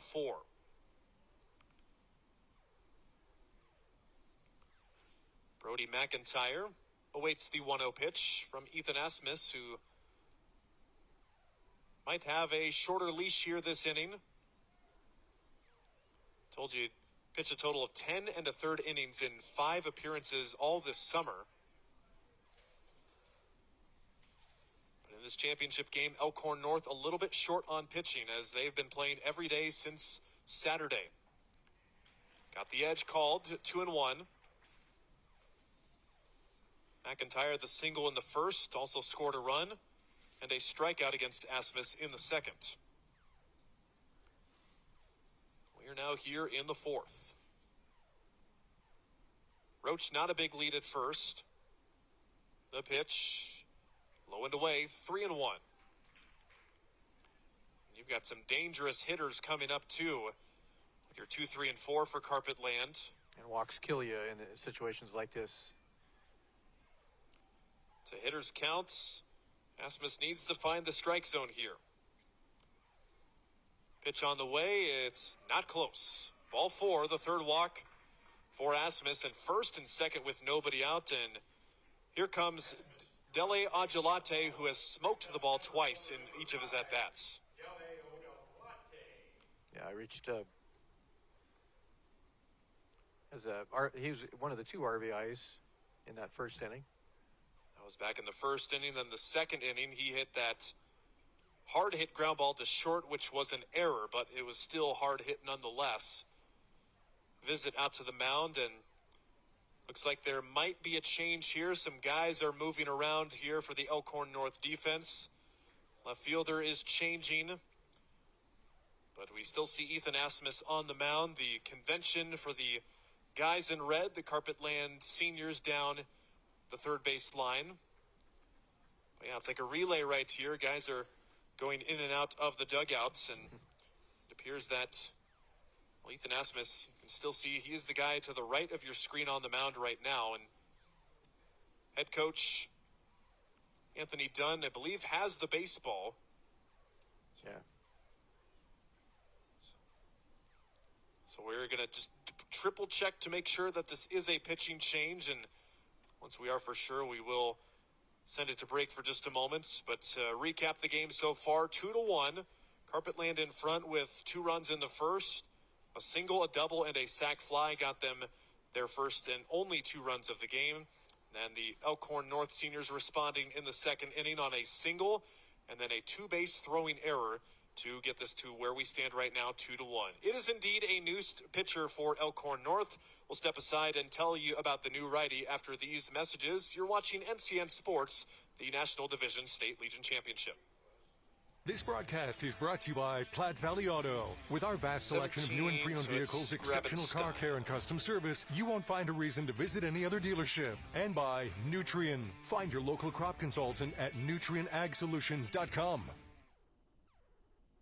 Did you know that Teammates Mentoring is the largest school-based mentoring program in the nation? But we still need your help. Over 500 students are waiting for a mentor like you. Meeting with a student just once a week in school can make a positive impact on their life by providing a sense of hope and helping them to reach their full potential. So what are you waiting for? Head over to teammates.org today to learn more about how you can get involved. Join the team. Be a mentor. It's the thrill, the hope, the long shots, and the turnovers. The big hits, the kills, the dunks, the strikes, the surprises, the joy, and the heartbreak. And that's why NCN Sports bring you more than 200 live games every year. News Channel Nebraska. This is home. Welcome back to Ryder Park in Grand Island. The sun has crept away for a little bit. Hoping to shine a bright spot on this inning is the new pitcher for Elkhorn North. This is Quincy Grabenstein, the starting left fielder, has come on to replace Ethan Asmus on the mound. Pitches inside. This is Delay Agelate. He takes ball one inside after showing bunts. A tough spot for Hansberger there. Coming in with 2 on, nobody out. We will see how they respond here. To a single and a walk. Asmus was relieved. A pickoff throw to second. Fortunately, Asmus is there. He takes over at second base. Some defensive changes. Sam Hunsberger comes in the game to play left field. Asmus slides out to second base, and Schmeekley, the former second baseman, is now on the bench. Still expecting a bunt is Elkhorn North, but it's upstairs. 2 balls and no strike. For Grabenstein, his 13th appearance this summer, 21 innings, a 1-0 record. Given up 5 runs to the tune of a 1.67 ERA, so he's been quite efficient. 2-0 from the righty. Agelate takes a strike on the outside corner after showing bunt. As we know, Agelate has some speed.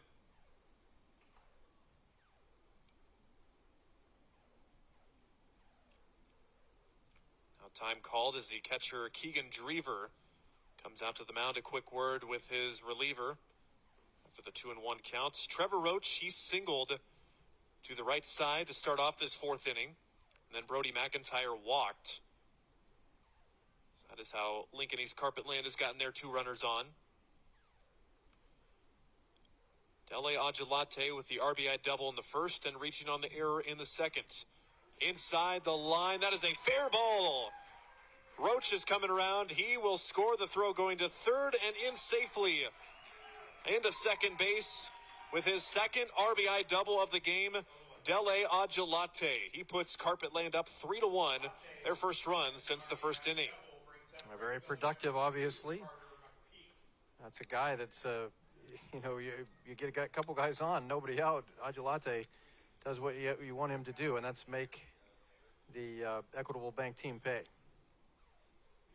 So Agelate, he is continuing his tear in this state tournament, now with 8 hits in 5 games, and his 3rd multi-hit game of the state tournament.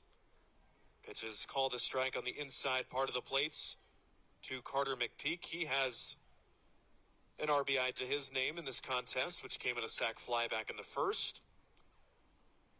Pitch inside, just a bit to McPeak. 0 for 1, the sac fly RBI in the first, and a ground out in the second. So that run, by the way, also it's charged to Ethan Asmus since he was responsible for Roach getting on. McIntyre is also still his responsibility at third base, so any runs, that run would be charged to Asmus. Anything else would be against Grabenstein. Second and third, nobody outs. Check swing, and it's a ball. He did not go. Carter McPeak, the team leader in batting average this summer at .412. Had a relatively quiet state tournament so far, just 2 hits in 4 games, but does have a double. Shaves off the edge for strike number 2. A chance to really open this game up here. 2 runners in scoring position. If you're Elkhorn North, you'd love a strikeout right here.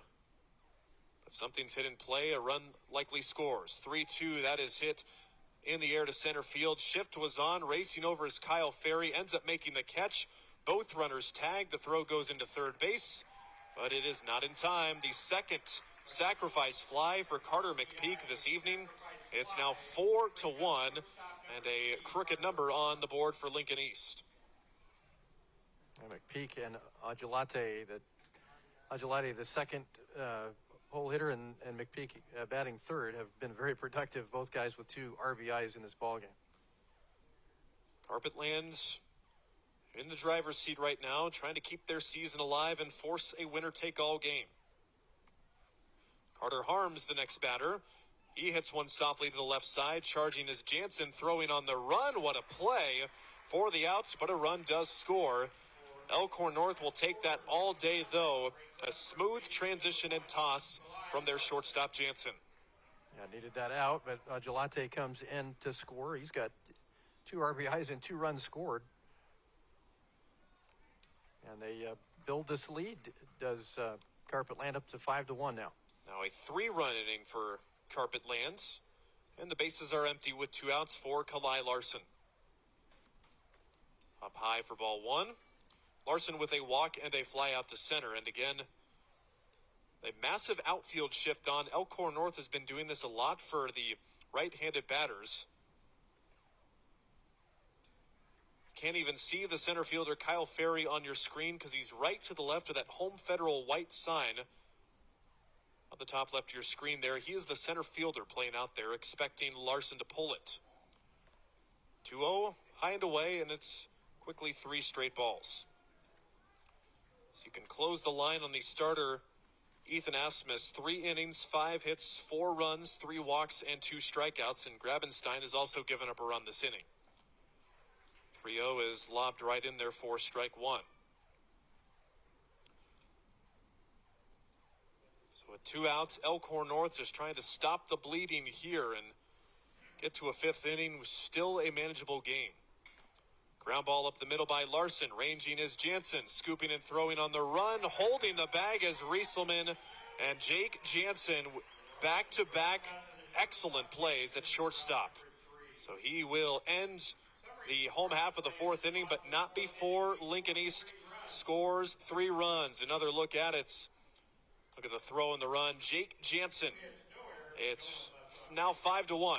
Lincoln East in front. Top of the 5th is headed your way in Grand Island. We now will visit our Kearney Sportsplex sponsor, which is owned by the city of Kearney and is now open. It opened a couple of months ago in the spring of 2025 and has so many different things to feature at the Kearney Sportsplex. A 59,000 square foot gym, 66,000 square foot turf field, and of course the now ever so popular pickleball courts. 4 of them, 9,000 square feet. It's got spectator seating, 300-meter track, and a 3-lane running and walking track as well. The Sportsplex is located directly off of I-80 and is a year-round climate-controlled multi-use premier athletic facility that can accommodate youth and adult sports, tournaments, camps, leagues, and recreation programs. Visit our newschannelnebraska.com website and search up the Kearney Sportsplex. We were there for the grand opening, and really a state-of-the-art facility that can host just about every athletic event you can imagine. So now we will head to the top of the 5th inning with Kalai Larson coming up. Correction, we will go to the Elkhorn North top of the inning. It's still Jack Oler on there on the mound for Carpetlands. Austin McMurtry will lead things off. Charlie Rieselman and Keegan Drever to follow. So after the first couple of innings, Jack Oler's settled in a little bit. He had a 1-2-3 inning back in the 4th. McMurtry 0 for 1. Jack Oler has had some control problems, but he's got a bunch of strikeouts. So he's been able to, despite not being able to hit some pitches, he's been able to maintain the strike zone when he's had to. And maybe not his best performance, but he's been dominant nonetheless. 3 hits for Elkhorn North and 1 run, which came back in the second. And we're here in the 5th of the 7-inning contest. 0-2 just misses outside. McMurtry grounded out to the shortstop back in the second. Some cloud cover has come over in Grand Island. Temperature still at a nice 80 degrees. Chopper to third base. It's cut off by Trevor Roach, throwing on the run, and perfect. Trevor Roach with a nice play, and it's the first out of the 5th inning as McMurtry is retired. Now with this lead, if you're, pitching in this ball game, and a guy like Oler, you don't have to be great here. You just got to pitch to contact, allow defense to make plays. You've got a solid lead in this ball game. It's now a 4-run lead, and that is just, it's bounds of important for starting pitchers. You're going out there thinking, all right, I have to protect this 1-run lead. I might be a little bit off target because I'm overthinking about what pitch to throw so much. But now when you know that you have a 4-run lead and the tying run is nowhere near to be found, you can pitch with a little bit more confidence.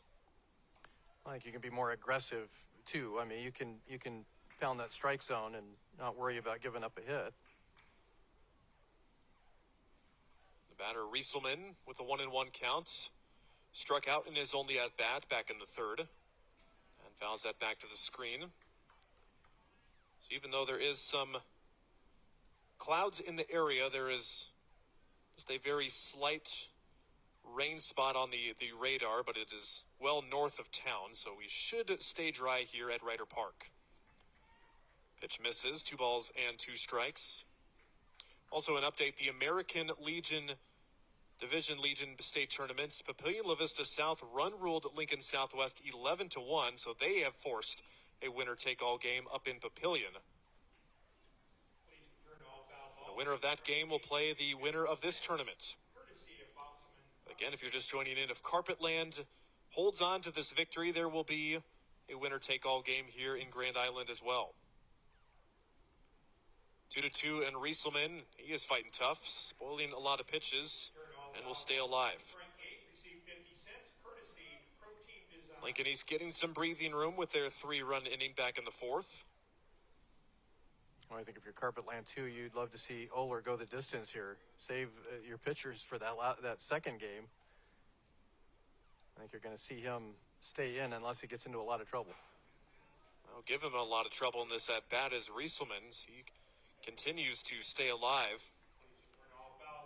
50-game participant, 3 for 7 coming into tonight in this state tournament.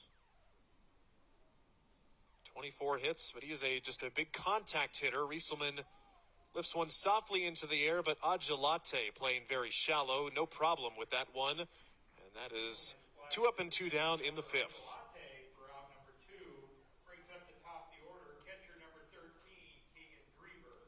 Back to the top of the order in Keegan Drever for Elkhorn North Equitable Bank. This 5th inning is brought to you by Sartor Heyman Jewelers. Stunning engagement collections, exceptional diamonds, and dazzling gemstones at Sartor Heyman. Lefty delivers just a bit inside to Keegan Drever. Oler now at 94 pitches. So he is getting up there in pitch counts. Chopper to the second baseman, McIntyre, throwing on the run, and he slings it over there in time. Back-to-back 1-2-3 innings for Jack Oler. He is now retired 7 straight in a row, dating back to the 3rd. Lincoln East in front 5-1. We go to the bottom of the 5th. You're watching NCN Sports. Kearney, Nebraska is the getaway you never knew you needed. With comfortable, premium lodging, eclectic shopping, and a variety of locally owned craft food and drink options, Kearney has something for everyone. By day, you'll find rich history, outdoor adventure, and some of America's most unique attractions. And by night, our many entertainment options, dazzling performances, and unique hangouts offer the perfect way to unwind. Visit Kearney, It's so much more than just in the middle. This broadcast is brought to you by Western Oil. Make your first and last stop to and from the game at your nearest Speedy Mart or good-to-go convenience stores today. See the trainer. Need relief from pain or support for recovery? Don't see just anyone. See the trainer. And by Zollner Ford Lincoln. Proud to be your local Ford and Lincoln dealer. I spend with purpose because I bank with purpose at Liberty First Credit Union. With my Liberty Plus checking account, I can earn extra cash just for spending on everyday things, like groceries, online or in-store purchases, and lunch. At Liberty First, anyone can join, so start earning money to spend on the things you love.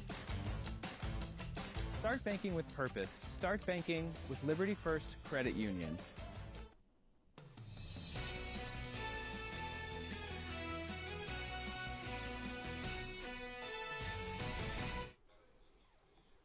Five to 1 your score in the National Division Legion Baseball Tournament Championship. Ryan Valenta-Lucifker on the call with this contest, and the way things are trending, we might be playing two here in Grand Island tonight. Starting things off for the home team, Carpet Land, it's Bryson Rhodes, 6, 7, and 8. Rhodes with the hits. Next batter up will also with a hits. Quincy Grabenstein back on the mound as well. So he will start his first full inning of work. Came on with nobody out in the fourth, so technically pitched a whole inning. That's out of play. Rhodes with a single back in the third. If your Carpet Land, is keep the pressure on and don't give Elkhorn North any chance to come back in this game. Yeah, I think that's important. Much like we said with Oler, I'd like to see him go the distance. You'd certainly like to see if you're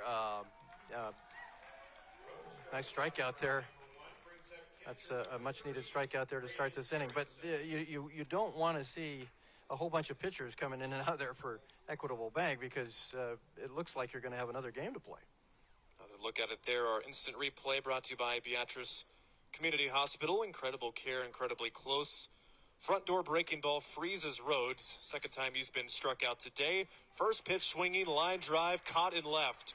Braden Erickson lines out to the left fielder, Sam Hunsberger, and two quick outs for this fifth inning.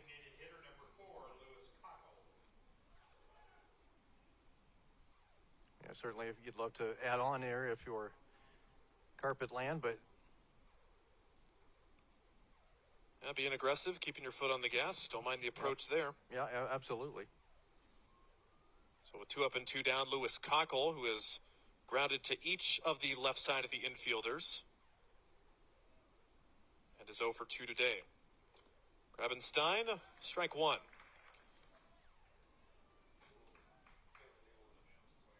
Six hits for the home team, 3 for the visitors. Time running out in this one. Each team after this inning will have 2 more at-bats, potentially. Quickly 0-2 on Cockle. 283 hitter.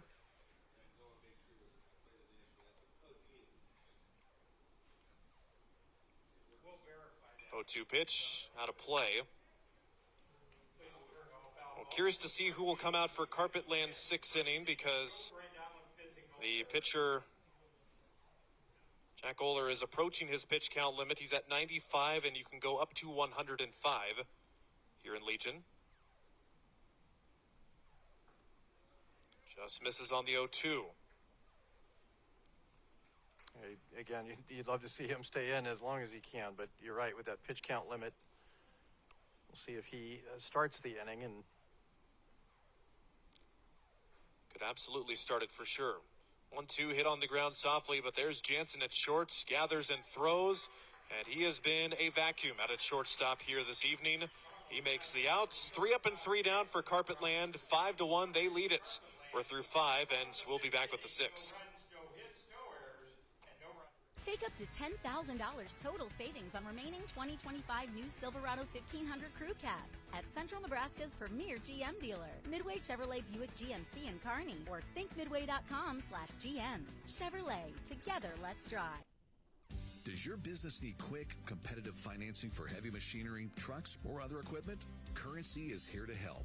Whether you're financing construction equipment, farm equipment, trucks, trailers, or any other big-ticket item, Currency will automatically find the best rates. Currency facilitates loans for up to $500,000 with repayment terms up to 72 months. It's fast, easy, and free to use.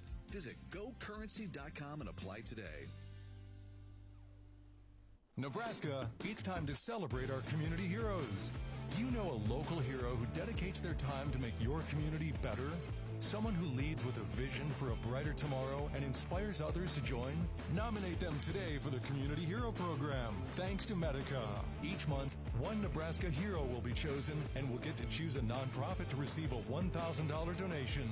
Let's honor those who make our community shine. Community Hero, celebrating the heart of Nebraska.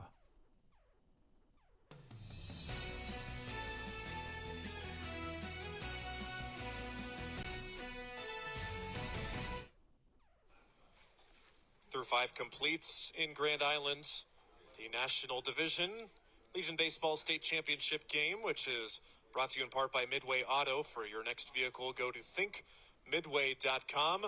Ryan Valenta, Lou Siefker, and Lou, time running out for Elkhorn North here, and they will have to go up against Jack Oler. Yep.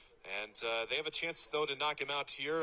What do they need to kind of approach do they need to have here in the 6th? Well, I mean, they did a great job making him work early in the game, and now, you know, you're down 5-1. You just got to put the ball in play here. Obviously, it's easier said than done against Oler. He's been masterful at getting strikeouts here in this ball game. Breaking ball in there for a called strike. Jake Jansen to lead things off. Ethan Asmus and Quincy Grabenstein, the scheduled hitters up. Lefty-lefty matchup is up high, so Oler now with 98 pitches, and he can get up to 105 pitches. If he gets to that in the middle of a batter, he can finish the batter. Ooh. That one is inside. It almost hits Jansen. He's able to spin out of the way of it at the last second. Elkhorn North's only run of the game coming back in the 1st. Otherwise, it has been the Jack Oler show. 2-2 lifted into right field, but right there, playing perfectly, is Carter McPeak. And another leadoff man out for Elkhorn North.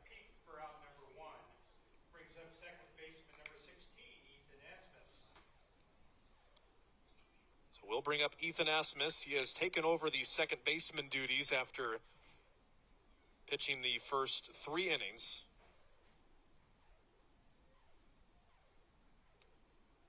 And he is 1 for 2 with a single back in the 3rd. One of just 3 hits in the game for Equitable Bank. Again, if this score holds, we'll take about a 25-30 minute break, and we'll have another broadcast for you right here on NCN Sports.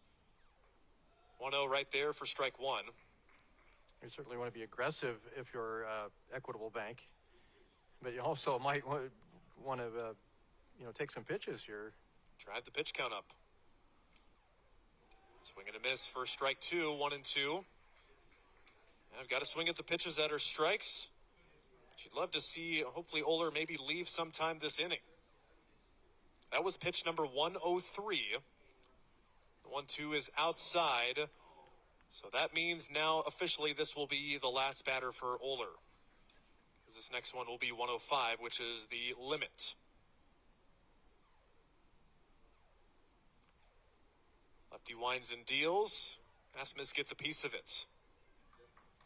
So you don't need to think big inning here. You just need to get at least 1 or 2 here to make it a little bit more manageable in the 7th. Exactly. Put yourself in position.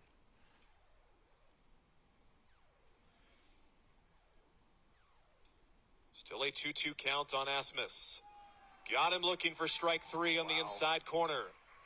He watches it go by, and that is 2 up and 2 down. And that now makes it 9 in a row retired by Jack Oler, which will be his final batter of the game on a called strike 3. Head coach Michael Lonick out to the mound, and the fans will appreciate the performance by the lefty. You know, there are times it seemed like he was struggling a little bit with his control, but you look at his numbers, and he was just dominating. I mean, you get a guy that can have some issues with the. I think it was struggling with the grip on some pitches, but yet at the end of the day, they couldn't touch him. That is a season high in pitches for Jack Oler, eclipsing his previous mark of 90 pitches. And he will get some fist bumps on the mound from all of his teammates as they wait for the new pitcher to come on. And Michael Lonick, the head coach, you can see him raising the roof there, saying, give this man a nice round of applause, and he deserves it. Jack Oler out after 5 2/3 very well innings pitched. He holds the lead. Lincoln East to the bullpen, and we will return with a new pitcher. It's still 5-1. Strength meets style in your new vehicle from Woodhouse GMC.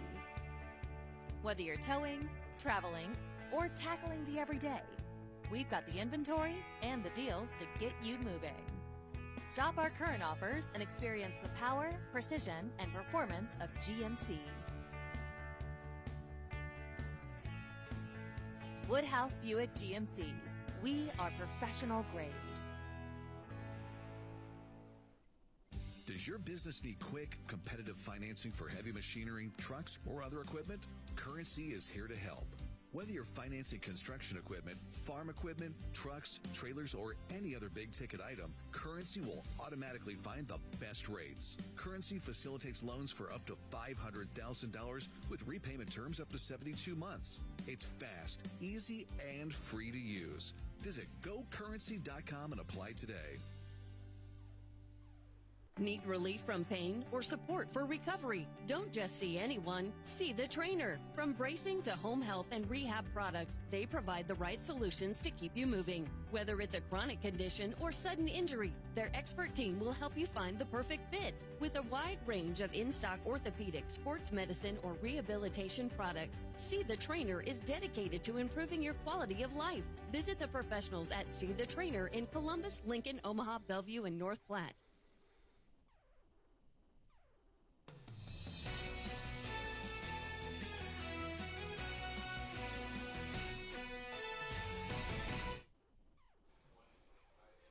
Carpetland Lincoln East to the bullpen. They will bring on the right-handed reliever Abe Christensen, who will come out of the bullpen. He has been their tungsten arm this summer. This will be his 18th and team-leading appearance, and he has already pitched twice in the state tournament, once against North Star and once against Kearney, and pitched a couple of scoreless outings. So he takes over for Jack Oler with 2 outs here in the 6th. Quincy Grabenstein will try and get a 2-out rally started because right now, Elkhorn North just has 4 outs left to work with. Yeah, you got to get something started now if you're going to try to make a comeback in this ballgame. In the air, on the infield, calling for it is the first baseman Larson. He's got it. A 3-up and 3-down inning. That is now 10 straight set down by Lincoln East pitchers. So we will go to the bottom of the 6th inning with Lincoln East looking for some insurance. And then potentially after that, 3 more outs to force a potential winner-take-all game. We'll be back from Ryder Park in Grand Island after these messages from our sponsors. Did you know that Teammates Mentoring is the largest school-based mentoring program in the nation? But we still need your help. Over 500 students are waiting for a mentor like you. Meeting with a student just once a week in school can make a positive impact on their life by providing a sense of hope and helping them to reach their full potential. So what are you waiting for? Head over to teammates.org today to learn more about how you can get involved. Join the team. Be a mentor.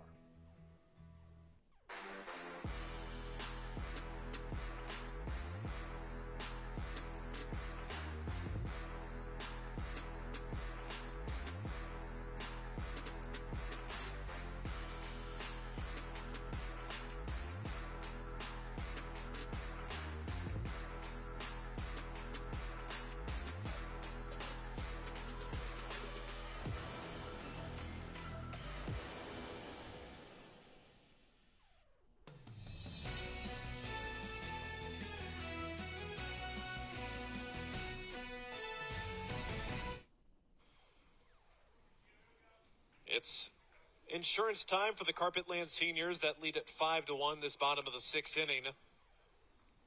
They lead it by 4 by a score of 5-1. They'll try to get any more runs on the board before they will go up in the 7th inning and try and lock it down.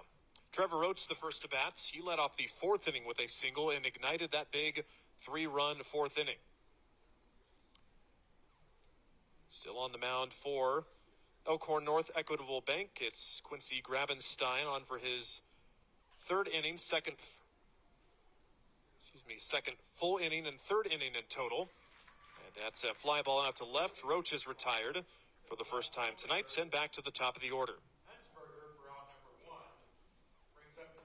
So you'd love to get through with Grabenstein because you might just have to start thinking ahead if you're Elkhorn North and just accepting that this might not be your game and hopefully saving your best guys for the last game. That's exactly right. You don't want to bring another pitcher in at this point. Already shorthanded in the pitching staff coming into this game. Don't want to burn too many pitchers. It's Brody McIntyre up for the 4th time. Single, a strikeout, and a walk for the Carpetland second baseman. Couple of pitches outside, 2-0. And of course, stick around too. We'll always, like usual, we'll have our top plays, which are brought to you by Currency. We'll get all the highlights from Game 1. Pitch down and in, and quickly 3 balls and no strikes.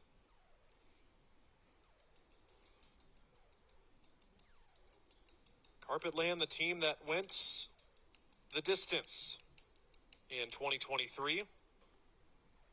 That's ball 4 upstairs. After a quick out, a 4-pitch walks to McIntyre.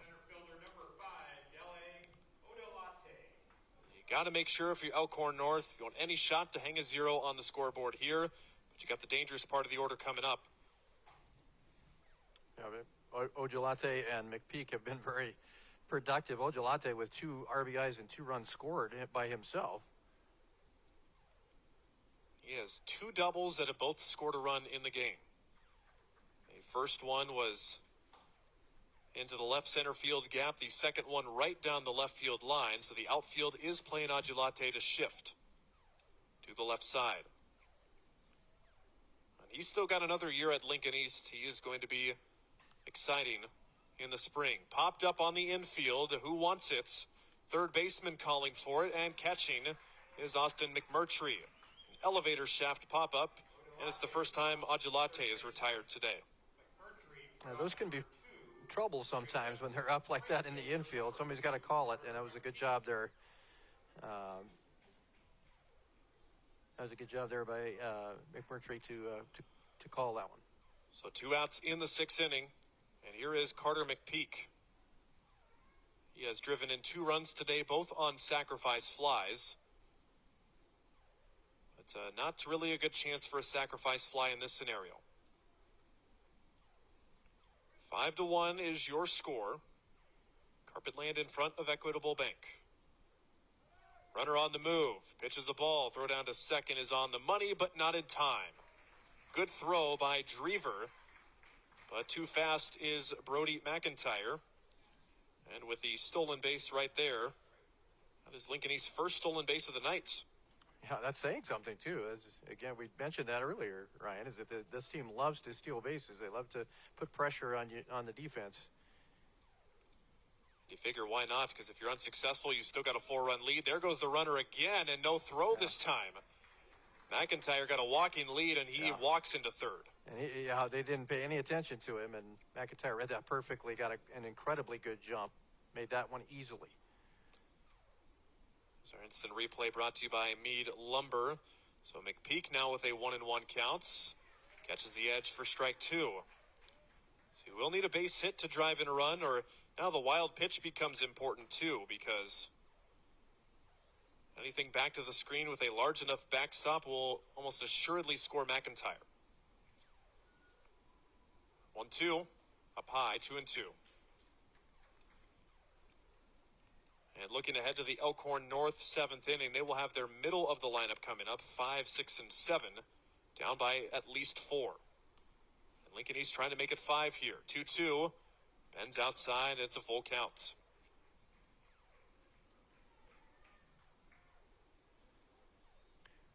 And they're just going to let, I think, Grabenstein pitch. Not giving up on the game, but again, you don't want you're worried now about the next game. Outside for ball 4. So McPeak walks, and he will get on base for the first time in 4 tries today. It's 1st and 3rd with 2 outs for Carter Harms. A couple walks in this inning makes it really difficult if you just can't give up any more runs if you're thinking about a comeback in the 7th inning. Harms today 0 for 2. Drove in a run with a ground out back in the 4th. He's also flied out and been hit by a pitch. McPeak runs to second, and he will cruise in there without a throw. Elkhorn North obviously just focusing on the batter here with 2 outs, but now 2 in scoring position for Lincoln East, who can almost put the nail in the coffin here if Harms can drive both of them home. 1-0 out of play to the right side.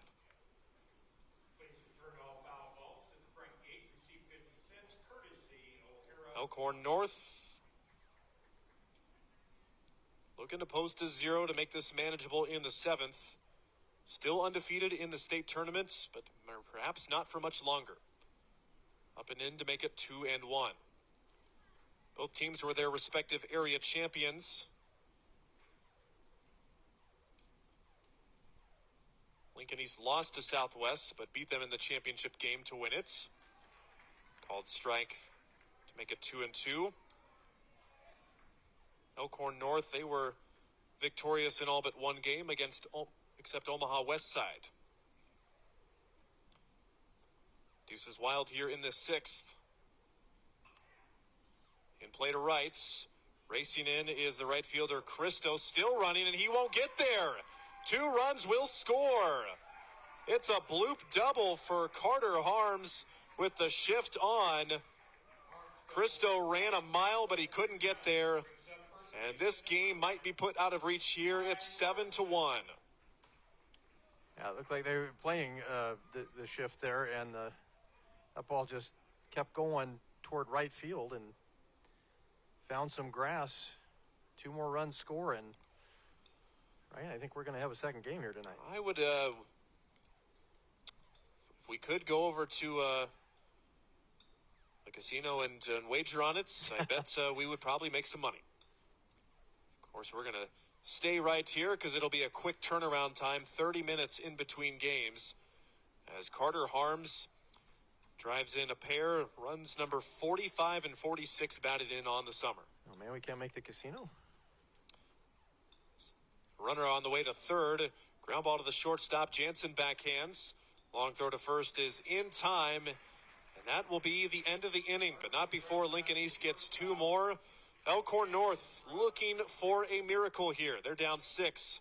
Lincoln East 3 outs away from forcing a winner-take-all game in the National Division Legion Championship game.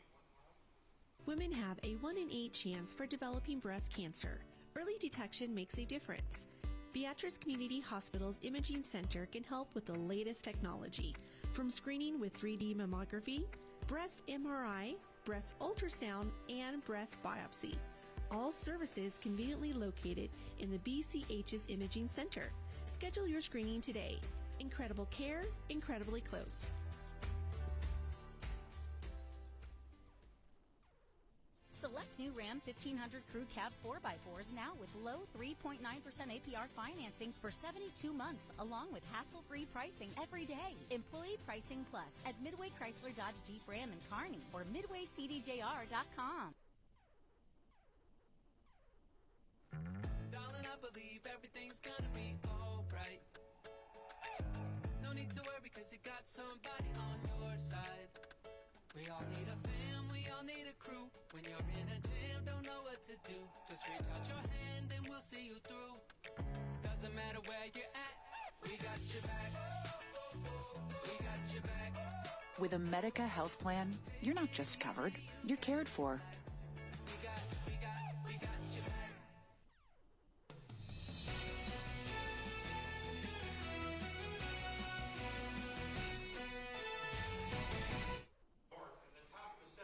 Final call for the Equitable Bank Elkhorn North seniors in this Class A Legion Baseball State Tournament Championship game. Lincoln East 3 outs away from forcing a winner-take-all game, which will be 30 minutes right after this. But down 6, Ian Christo will try and lead a rally here for Elkhorn North. It sure seemed like, it seemed like a long shot down 5-1, and those insurance runs really make it difficult to mount a comeback at this stage of the game. And a correction, there's a pinch hitter in the game for Christo. This is Jack Settles taking the spot of Christo, so he will see his first at-bat of the evening. It's downstairs 2-1. Settles has appeared in 2 games this tournament and is 1 for 5. He is mainly one of their more reliable arms on the mound, but still boasts a .353 average in 25 games in the field. Pitch outside, 3-1. It is still Abe Christensen on the mound. He came on with 2 outs in the 6th and was able to retire the only batter he faced. So Christo replaced for Jack Settles. Finds a zone on the 3-1 to make it a full count pitch. He'll be an incoming senior at Elkhorn North in the fall. Swings and misses at the full count pitch. Christensen gets the strikeouts, and Carpet Land 2 outs away.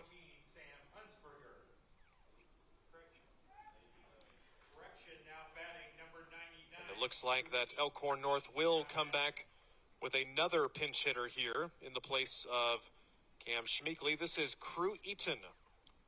He's an incoming senior to Elkhorn North and gets an at-bat here in the 7th. 0 for 4 in 2 games this tournament. A .296 hitter in 38 games for Crew Eaton. That one is lined to right field, but it is right at the right fielder, Carter McPeak. 2 up and 2 down, and Elkhorn North down to their last gasp. Also stick around for our player of the game, which is brought to you by Nebraska Orthopedic Center, your healing destination. Figure out who our top player is, and we'll also have our top plays as well. So after this final out is recorded, we'll still have more for you before we take a quick break. The final hope is another Elkhorn North pinch hitter, Connor Werdeman. He is an incoming sophomore, 2 for 4 in 2 games this state tournament.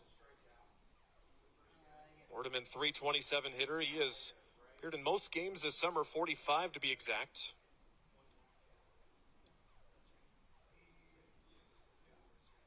Elkhorn North just trying to get some guys, some at-bats here.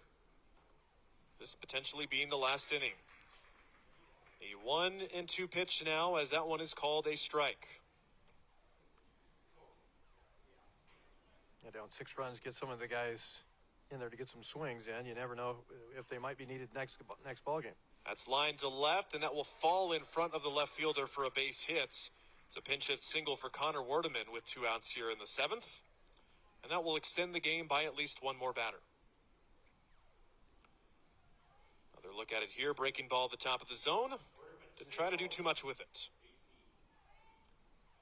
Are we going to see a 4th straight pinch hitter? It looks like we are.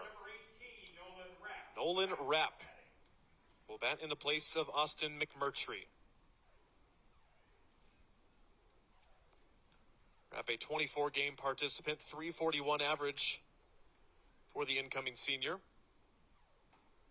Pitch low and in. 1 ball and no strikes. Carpet Land needs 1 more out. Christensen's delivery outside for ball 2. Something you don't want to do if you're Christensen. Force them to put the ball in play. You don't want to walk people and give them an opportunity to maybe mount a rally.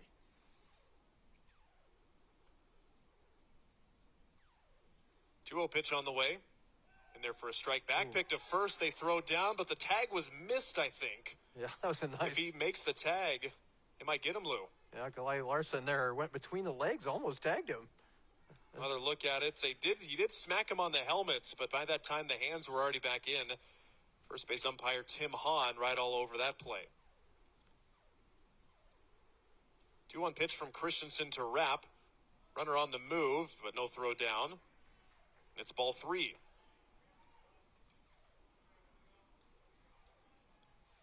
So in the driver's seat now is Rapp, who trying to get on base. And like I mentioned earlier, we've seen crazier 7th inning comebacks here at Ryder Park this baseball season, where Grand Island scored 8 in the 7th to come back to tie it against Omaha Central down to their last inning. But he swings and misses here. So Rapp and Elkhorn North Equitable Bank down to their last strike once again.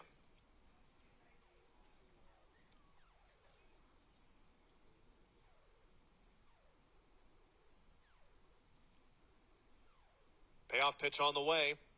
Got him swinging, strike 3, and that is your ball game. Lincoln East Carpet Lands will force a winner-take-all game in this National Division Legion State Championship in Class A. The Rugs win it 7-1. They put together some big innings, and Abe Christensen ends it off with a swinging strikeout. So once again, we will be back with our player of the game and top plays of the game. We'll recap it real quick, and then we'll get you back to your regularly scheduled programming before we have a winner-take-all game in about 30 minutes. Ryan Valenta, Lou Seifker back in a moment on NCN Sports. This broadcast is brought to you by Currency. Visit GoCurrency.com for details. Central Nebraska Orthopedics, dedicated to the motion of life. And by Southeast Community College. Head to southeast.edu and discover your path to possible. NCN Sports is brought to you by Midway Auto. For your next vehicle, go to thinkmidway.com and by News Channel Nebraska. Follow us on Twitter at NCN Sports for more highlights, interviews, rankings, and our full schedule. Does your business need quick, competitive financing for heavy machinery, trucks, or other equipment? Currency is here to help. Whether you're financing construction equipment, farm equipment, trucks, trailers, or any other big-ticket item, Currency will automatically find the best rates. Currency facilitates loans for up to $500,000 with repayment terms up to 72 months. It's fast, easy, and free to use. Visit GoCurrency.com and apply today. This is Nebraska, and so is this. News Channel Nebraska's mission is to connect everyone in Nebraska, urban and rural. Because when people in Palisade understand what happens in Grand Island, and when people in Scotts Bluff get to share their story with the people of Niobrara, we become one Nebraska. This is Nebraska, and this is home. When you're proud of the community you live in, taking care of the people in it isn't a job, it's an honor. At John Henry's, we take pride in being relied upon by the great people of Lincoln and the surrounding areas. A hard day's work means a happy customer, and making happy customers has been our goal all along. A team of expert plumbers, drain specialists, and HVAC professionals, dedicated to finding solutions for our customers. Because for us, a successful day ends with a handshake and a smile. John Henry's, our family serving yours.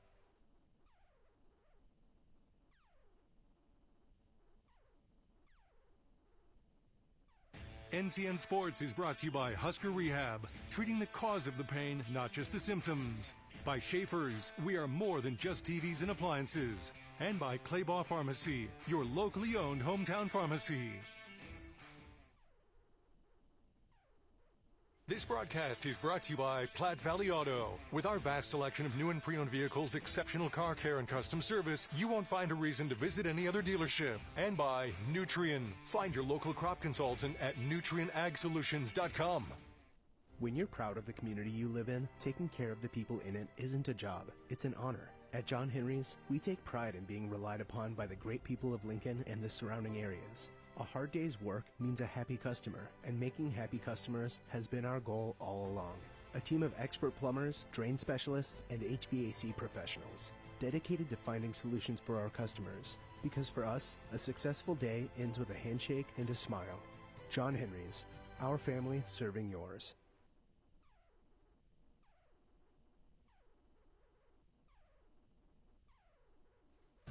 For over 40 years, Claybaugh Pharmacy has been your trusted, family-owned, full-service pharmacy.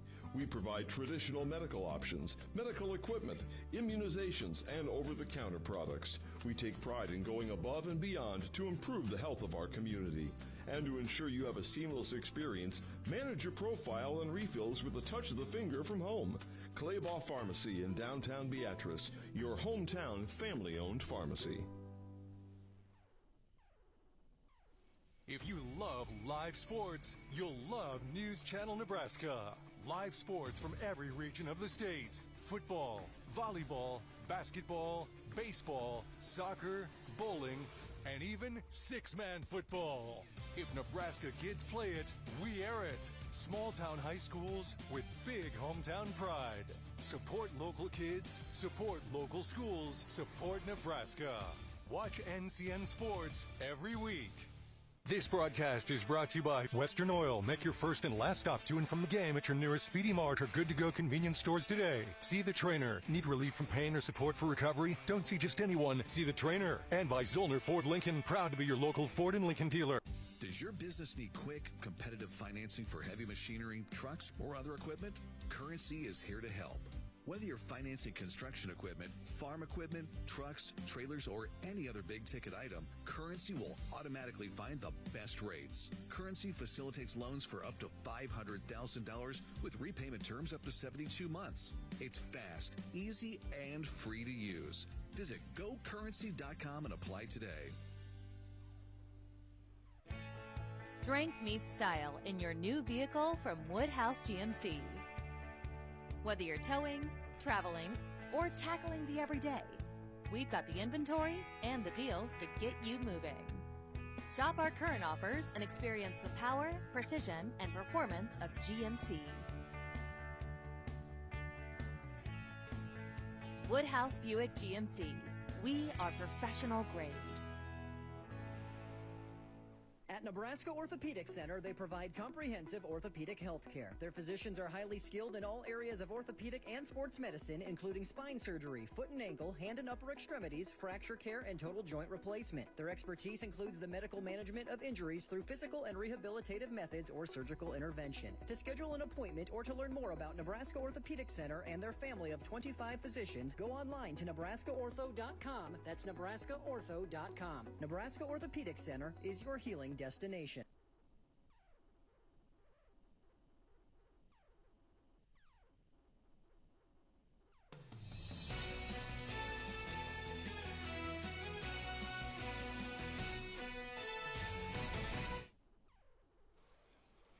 Final in this one, 7-1, Carpetland over Equitable Bank. So there will be a winner-take-all championship game here in Grand Island in the National Division Class A Seniors State Legion Championship here, as the crews will get the field ready for a second game, which we're told will be 30 minutes from now at 7:40 p.m. But first, now let's look at our top plays, which are brought to you by Currency. If you need financing for RVs, ATVs, or other expensive items, Currency is here to help.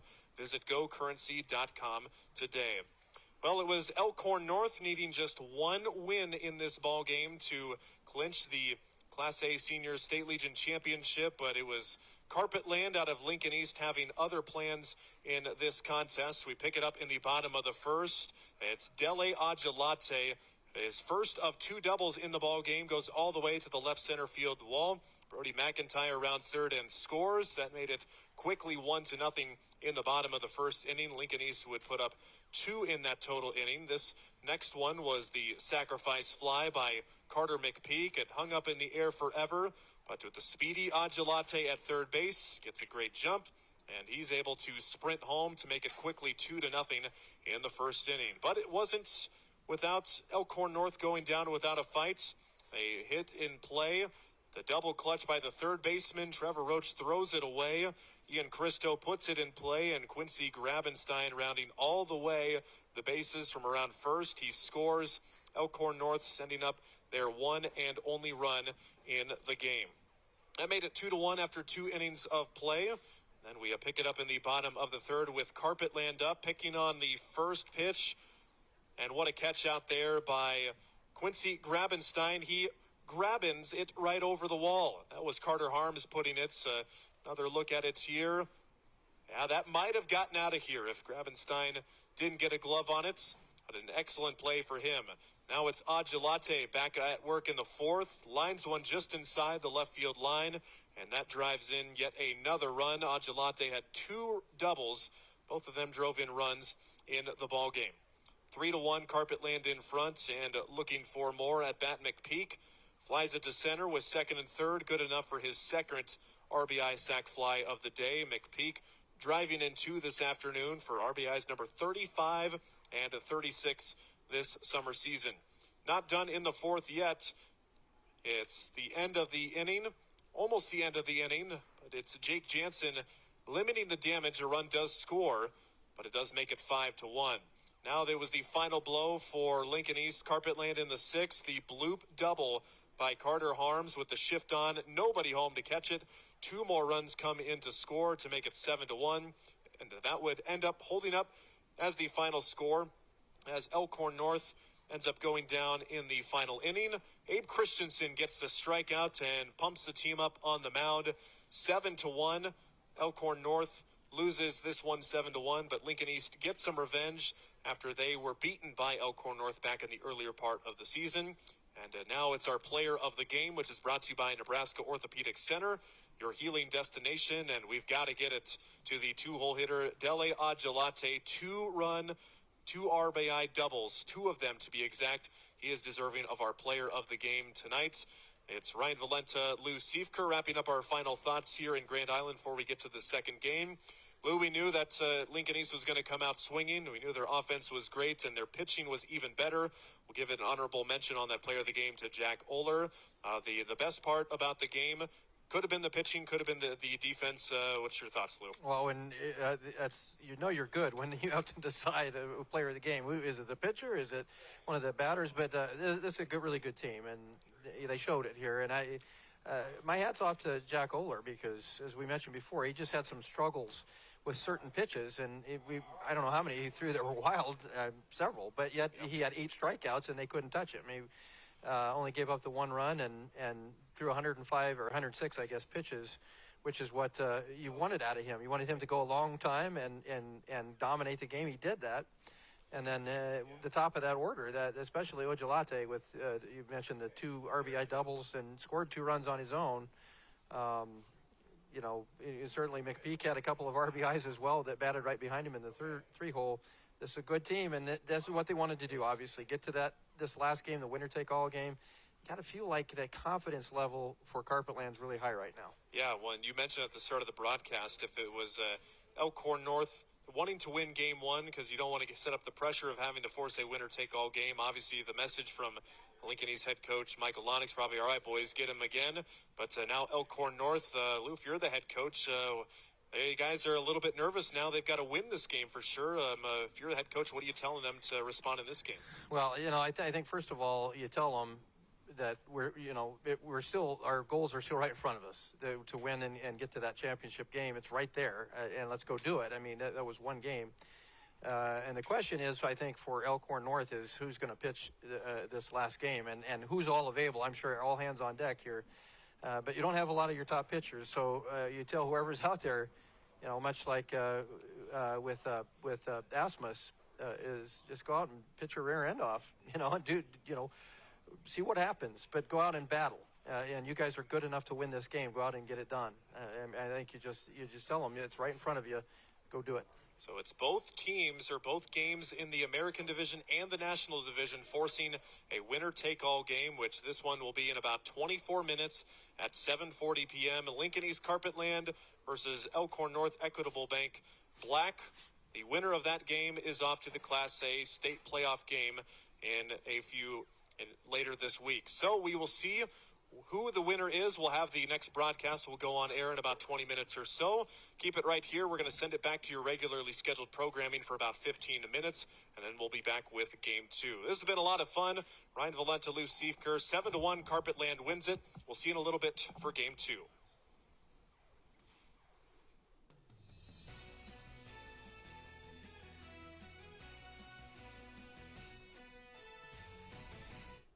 NCN Studios are sponsored by Faith Regional Health Services. Search efforts at the site of yesterday's massive explosion in Fremont have shifted from rescue to recovery.